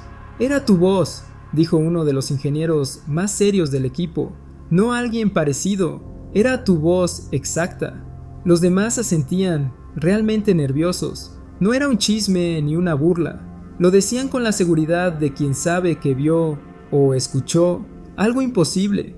Yo pasé el resto de la tarde en silencio, sin saber qué pensar. Intentaba darme una explicación lógica, eco, confusiones, ruido del patio, alguna broma, pero ellos estaban demasiado seguros. Y lo que más me inquietó fue que mis perros, al verme llegar, me recibieron como si no me hubieran visto en días, inquietos, emocionados, sin esa confianza que suelen tener cuando pasan tiempo contigo. Esa noche casi no dormí. Me daba miedo quedarme solo en mi cuarto, sabiendo que, según mis compañeros, un yo había estado ahí todo el día. Me levanté varias veces solo para asegurarme de que no escuchaba nada raro, y aunque intenté olvidarlo, la cosa no se quedó ahí. Durante los siguientes meses, cada vez que salía a otra ciudad, la historia se repetía. Siempre que yo no estaba, alguien escuchaba a mi otro yo en la casa, siempre abajo, cerca de mi cuarto, haciendo cosas cotidianas que yo realmente hacía cuando estaba ahí: lavar ropa, hablar con mis perros, cantar bajito. Y cada vez que volvía de esos viajes, regresaba agotado, pero no cansado físicamente, sino drenado de una manera difícil de describir, como si algo hubiera estado usando mi energía sin mi permiso. Empecé a sentir que había un pedazo de mí que se quedaba atrapado en esa casa cuando yo salía, un eco, un reflejo, una doble sombra, no sé cómo llamarlo, algo que seguía allí repitiendo mis rutinas, aun cuando mi cuerpo estaba lejos. Finalmente, cuando nos mudamos de vivienda por un cambio de proyecto, todo se detuvo. Nunca volvió a pasar algo similar, pero hasta hoy, cada que recuerdo esos días, me pregunto, ¿qué era exactamente lo que se quedaba en esa casa cuando yo me iba? ¿Un eco? ¿Un doble? ¿Una parte de mí que se quedaba atorada en el lugar? Nunca lo sabré, pero mis compañeros, gente seria, ingenieros, nada supersticiosos, siguen jurando que ese yo que escuchaban no era imaginación. Nunca voy a olvidar esa noche, porque fue la primera vez que sentí, de verdad, que alguien o algo nos estaba cuidando desde un lugar que no entendemos. Todo comenzó de la manera más simple, con una vuelta fallida al banco. Mi novio y yo habíamos viajado desde otro municipio para solicitar un préstamo. Era algo urgente, un trámite que necesitábamos para resolver un tema familiar. Pero cuando llegamos al banco, la fila era enorme. El guardia nos dijo que ya no alcanzaría para ese día y que tendríamos que regresar al día siguiente por la mañana. Volver a casa no era opción. Era lejos, costoso, y el transporte a esas horas ya casi no pasaba. Así que decidimos quedarnos en la plaza central, donde había bancas, luz y gente caminando todavía. Nos sentamos, cansados, mirando a la gente pasar, esperando que la noche no fuera tan larga. Eran más o menos las 10 de la noche cuando se nos acercó un joven. Llevaba jeans, una camisa sencilla y una mochila cruzada. Se veía amable, tranquilo. «Buenas noches», nos dijo sonriendo. «¿Por qué están aquí tan tarde?» Le contamos lo del banco y que no teníamos dónde dormir. Él escuchó con atención, sin interrumpirnos, y luego dijo algo que nos tomó por sorpresa. Yo tengo un departamento a 3 cuadras de aquí, lo estoy rentando, pero está vacío ahora. Si quieren, pueden quedarse ahí esta noche. Yo me voy a la casa de un amigo, no hay problema. Yo miré a mi novio y él me miró a mí. Los dos dudamos. Era raro aceptar la invitación de un desconocido, pero el muchacho tenía algo, una calma, una sinceridad que no parecía fingida. No insistió, solo esperó nuestra respuesta. Finalmente decidimos confiar. Caminamos los 3 hasta el edificio. Era pequeño, antiguo, pero bien cuidado por fuera. El joven abrió la puerta del departamento y nos entregó las llaves. Mañana, cuando se vayan, solo entréguenselas a la señora de al lado. Ella es la dueña del edificio, nos explicó. Luego nos deseó buena noche, nos sonrió y se retiró. Antes de irse, un perrito pequeño, café, de orejas caídas, salió de detrás de él y se acercó moviendo la cola. El joven lo acarició y luego el perrito nos olió las manos, como dándonos la bienvenida. Entramos al apartamento. Lo primero que notamos fue que estaba lleno de polvo. Los muebles tenían una capa gruesa de tierra, las repisas estaban abandonadas, había olor a cerrado. Era extraño, porque si el joven vivía ahí, ¿por qué estaba tan descuidado? Pero estábamos tan cansados que no nos importó demasiado. Extendimos una cobija que llevábamos en la mochila y dormimos en el piso. La noche transcurrió tranquila. Al día siguiente, después del banco, regresamos al edificio. Eran casi las 5 de la tarde. Cerramos la puerta con llave y tocamos en la casa de al lado para entregar la llave. Una señora mayor abrió la puerta. Cuando le explicamos quién nos había prestado el apartamento, su rostro cambió por completo. Se puso pálida. ¿Quién les dio la llave?, preguntó con un hilo de voz. Juan, respondimos. Él nos abrió anoche y nos dijo que usted era la dueña. La señora dio un suspiro largo, tembloroso, y se llevó una mano al pecho. No puede ser, murmuró. Juan murió hace 2 años. Tuvo un accidente. Él vivía en ese departamento, pero desde entonces nadie lo usa. Yo sentí que las piernas me fallaban. Mi novio se quedó sin palabras. Señora, alcancé a decir, su perrito estuvo con nosotros anoche. Juan lo llevaba con él. Ella negó con la cabeza, con lágrimas contenidas en los ojos. Ese perrito es mío ahora. Desde que Juan falleció, no sale nunca sin mí. Estuvo conmigo toda la noche. Nunca se fue. Nos quedamos completamente paralizados. Cada cosa que dijimos era imposible. Cada cosa que vivimos no tenía explicación. No había manera de que alguien entrara con ese perrito si, según la señora, el animal no se movió de su casa. No había manera de que Juan, muerto hacía 2 años, nos hubiera abierto la puerta. Pero lo más extraño de todo fue que nada de lo que vivimos se sintió fantasmagórico. Juan era cálido, amable, real. No era una visión, ni una sombra, ni una aparición. Era un muchacho normal que caminaba, respiraba, hablaba, sonreía. Y sin él, esa noche habríamos dormido en la calle. Yo llevaba horas sintiéndome ansiosa aquella noche en la plaza. Antes de que Juan apareciera, cerré los ojos y le pedí a Dios que no nos dejara solos, que nos cuidara. Y ahora, después de saber la verdad, no puedo evitar preguntarme, ¿fue Juan quien nos ayudó o fue Dios quien lo envió? Hasta hoy sigo sin explicarlo, pero lo juro con mi vida, lo que vivimos fue real.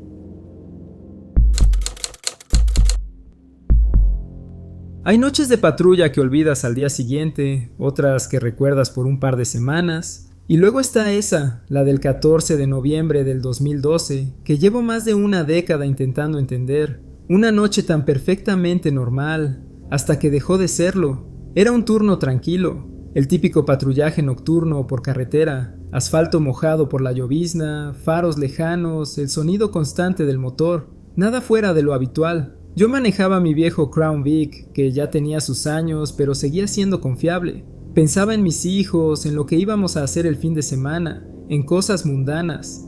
Entonces el mundo decidió sacudirme. Un Dodge Challenger pasó como un relámpago a mi lado. El radar marcó 99 millas por hora en una zona de 55. No tuve ni que pensarlo, di media vuelta, encendí las sirenas y aceleré. El Challenger me estaba destrozando. Yo iba a máxima velocidad y aún así apenas lograba mantenerlo a la vista. En cada colina lo perdía y por un instante sentía ese vacío en el estómago, la mezcla de adrenalina, frustración y responsabilidad que solo los policías en persecución conocen.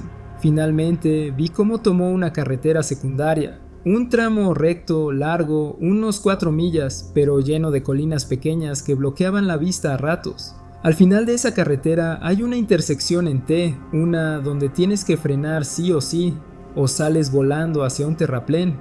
Fue en una de esas colinas que alcancé a ver apenas un parpadeo rojo, los faros traseros del Challenger girando hacia el este. Aceleré para alcanzarlo, y ahí es donde todo simplemente dejó de tener sentido. Yo venía a unas 95 o 100 millas por hora acercándome peligrosamente a la intersección. No sé qué me pasó, tal vez la adrenalina, tal vez el foco completo en el sospechoso, tal vez un simple error humano. Solo sé que cuando miré mi velocímetro supe que no había manera de frenar a tiempo. A 200 yardas del cruce pisé el freno con toda la fuerza que tenía. El coche comenzó a vibrar, las llantas chillaban, el volante temblaba entre mis manos, y aún así sabía que no iba a bastar. Vi el terraplén acercándose, la tierra, la oscuridad, el final. Fue un instante tan claro que pude pensarlo con toda calma. Me equivoqué, aquí termina todo. Cerré los ojos y murmuré lo único que me salió: Dios, cuida de mis hijos. La certeza absoluta de la muerte es una sensación brutal, tan fría, tan honesta, tan definitiva. Pero entonces, nada, ni impacto, ni sonido, ni dolor, ni bolsas de aire explotando. Solo silencio.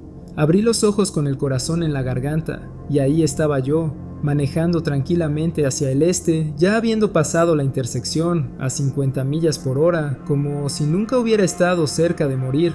No entendía nada, mis manos temblaban, mi respiración era irregular, era imposible, imposible.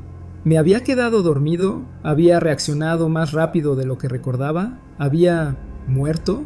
El pensamiento me atravesó como un cuchillo. ¿Y si realmente moría ahí? ¿Y esto no es más que una continuación imposible? Sacudí la cabeza como intentando volver a la realidad. Seguí manejando hasta que, unos minutos después, encontré al Challenger detenido por las púas que había colocado un patrullero estatal. Cuando revisé más tarde el video de la dashcam del trooper, descubrí otro detalle que me heló la sangre. Yo estaba a 35 segundos del Challenger. Eso significaba que pasé la intersección en T sin perder tiempo, sin frenar casi, como si hubiera cruzado por un camino recto cuando no existe ninguno. He repasado esa noche miles de veces. Sé cómo se siente un choque fatal, sé calcular distancias, sé lo que es perder el control, sé que no había manera de hacer esa curva a esa velocidad sin estrellarme, y sin embargo, aquí estoy. ¿Qué ocurrió realmente en esos segundos que no recuerdo? ¿Un salto, un desdoblamiento, un desvío imposible de la realidad? ¿Intervención divina? Me gustaría tener una respuesta lógica, una explicación física, algo que encaje, pero no la tengo. Solo tengo el recuerdo de la certeza absoluta de mi muerte y el silencio imposible que vino después. A veces, cuando conduzco por esa misma carretera, paso por la intersección y siento un escalofrío en el mismo punto exacto, como si algo o alguien me hubiera sacado de un camino y metido en otro, como si no debiera estar aquí, pero alguien decidió que aún no era mi hora. Mi esposo y yo siempre hemos sido de esos que, cuando les sobra un rato libre, dicen: ¿y si nos vamos en la moto a ver qué encontramos? Era casi una tradición desde que empezamos a salir, él manejando, yo abrazándolo por la cintura, los dos riéndonos del viento, de la libertad y de lo impredecible que era la vida en carretera. Para nuestra mala suerte, o buena, según cómo se vea, esa costumbre nos llevó a vivir algo que, hasta la fecha, no hemos podido explicar. Ya conocíamos esos caminos de memoria. Eran rutas de pueblitos cercanos, carreteras serpenteadas entre cerros, curvas que ya teníamos calculadas. De tanto recorrerlas, incluso de noche, uno termina confiando, como si el camino fuera un viejo amigo. Por eso, cuando pasó lo que pasó, lo primero que sentimos fue una mezcla de incredulidad y terror. No es normal que algo tan familiar se vuelva desconocido en un segundo, y menos que parezca cambiar frente a tus ojos. Aquel día era uno tranquilo, de esos sin prisa. Íbamos platicando, escuchando el ruido del motor, disfrutando la tarde. Faltaba poco para llegar al tramo donde siempre venía una curva amplia hacia la izquierda. una curva que conocíamos muy bien, porque justo después había una pequeña recta donde solíamos acelerar un poquito. Pero esta vez la carretera no estaba como siempre. Yo fui la primera en notarlo. De repente vi que la curva, en vez de abrirse hacia la izquierda, se iba claramente hacia la derecha. No era una ilusión, ni una sombra, ni un juego de luz. Era una curva completa. Asfalto, línea amarilla, pasto a los lados, todo. Mi esposo también lo vio, porque bajó la velocidad de inmediato. «Oye, esa curva no es así», le dije, sintiendo que el estómago se me comprimía. «Lo sé», respondió él tenso, sin quitar la vista del camino. La moto avanzaba despacio, pero algo dentro de mí gritó: «¡Párate!». No sé por qué, no sé de dónde salió ese impulso, pero lo sentí como si me lo dijera alguien justo al oído. Él frenó y nos quedamos completamente quietos, justo antes de tener que decidir hacia dónde girar. Y ahí fue cuando ocurrió lo imposible. La curva hacia la derecha, toda, simplemente desapareció, pero no se desvaneció lentamente, no se volvió transparente. Fue como si se cerrara una puerta que nunca debió estar abierta. El asfalto, el pasto, la forma del camino, todo se plegó hacia sí mismo en un parpadeo. Y al mismo tiempo, justo donde siempre había estado, se abrió la curva real, la que conocíamos, la que sí existía, la que iba hacia la izquierda. Yo me quedé muda, mi esposo también. El ambiente se puso helado, como si el aire mismo supiera que algo estaba mal. No sonó ningún animal, ni pasó ningún carro, ni se escuchó ni un solo insecto. Era un silencio pesado, casi agresivo. «¿Tú viste eso, verdad?», me preguntó él al fin. «Sí», respondí. «Todo». La carretera cambió. Nos quedamos ahí quietos varios minutos, tratando de procesar lo que habíamos visto. Era imposible. No había explicación lógica, ni física, ni visual. La carretera no podía simplemente mostrar una curva falsa y luego corregirse. Cuando por fin retomamos el camino, ya no hablamos. Cada uno iba absorbido en sus pensamientos, tratando de entender qué se había abierto frente a nosotros. ¿Y qué habría pasado si hubiéramos confiado en esa curva inexistente? Durante días no hablamos del tema, y cuando al fin lo hicimos, fue solo para llegar a una conclusión que no nos gustaba admitir. Esa curva llevaba a un lugar que no correspondía a nuestro mundo. Quizá habría terminado en un camino que no existe, quizá en un pueblo que nunca estuvo ahí, o quizá simplemente no habríamos regresado. Desde entonces dejamos de salir a dar vueltas por ahí. La moto sigue guardada y aunque a veces nos da nostalgia, la verdad es que ninguno de los dos quiere tentar otra vez a lo que sea que apareció ese día. A veces, cuando estamos a punto de dormir, uno de los dos suelta la misma pregunta en voz baja, en un susurro que solo busca confirmar que el otro también lo recuerda. ¿Qué hubiera pasado si hubiéramos seguido ese camino? Nunca respondemos, porque lo más aterrador no es no saber la respuesta. Lo más aterrador es sentir en el fondo que no era un lugar al que debíamos llegar.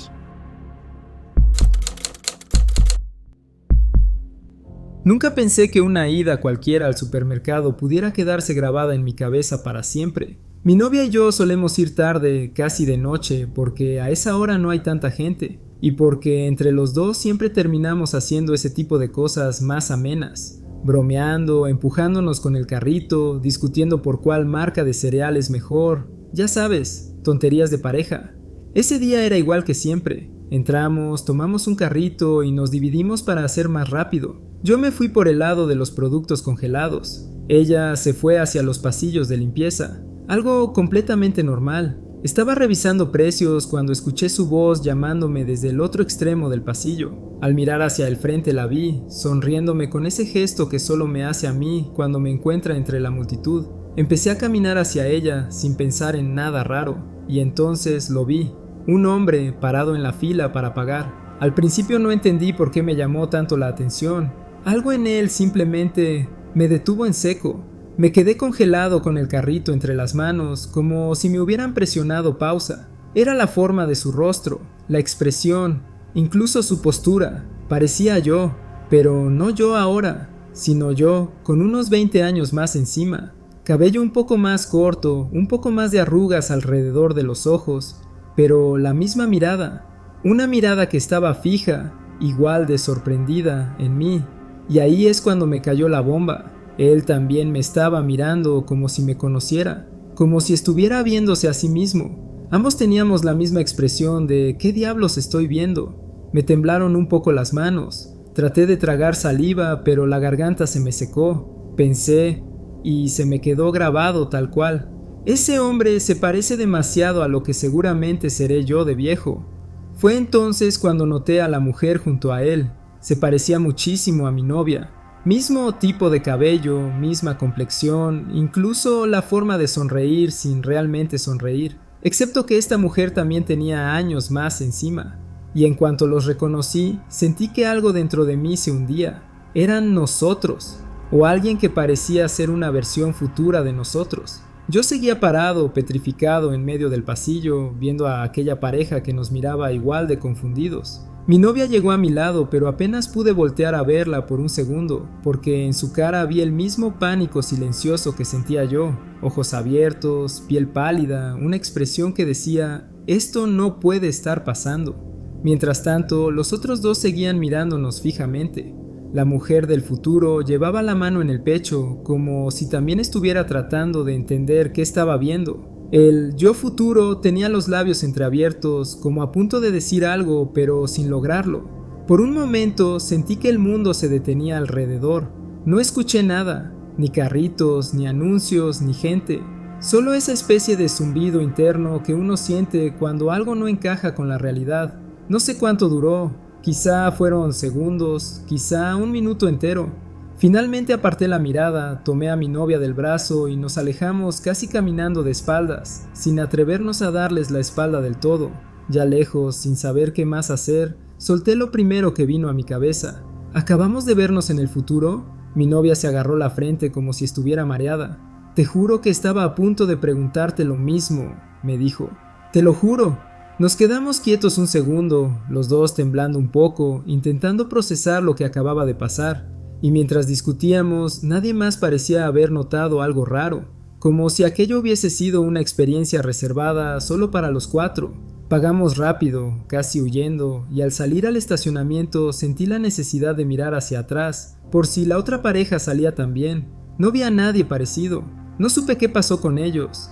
En el coche, camino a casa, los dos íbamos callados, pero yo no podía dejar de pensar en una sola cosa. ¿Qué pasó realmente ahí? ¿Eran versiones futuras de nosotros? ¿Una falla en la realidad? ¿Dos líneas temporales cruzándose? ¿O algo que simplemente no deberíamos haber visto? A veces me pregunto si ellos, los otros nosotros, tuvieron la misma conversación. Si en su coche, en su presente, también iban diciendo, ¿viste eso? ¿Éramos nosotros, pero jóvenes? Y lo peor es que, por más que busco una explicación lógica, ninguna me deja tranquilo. Hay encuentros que simplemente no deberían ocurrir, y sin embargo, ahí está ese momento que me persigue cada vez que entro a un supermercado. Antes de terminar este video, queremos darnos la oportunidad de saludar y agradecer a nuestra comunidad de tenebrosos. Valoramos mucho su apoyo. Cada suscriptor, cada comentario, cada like nos motivan a seguir creciendo y mejorando. Ustedes nos dan la oportunidad de hacer algo que nos apasiona y recuerden que si tienen una historia para compartir con nosotros, no olviden enviarla a nuestro correo electrónico que está en la descripción del video. Nos vemos en el próximo universo.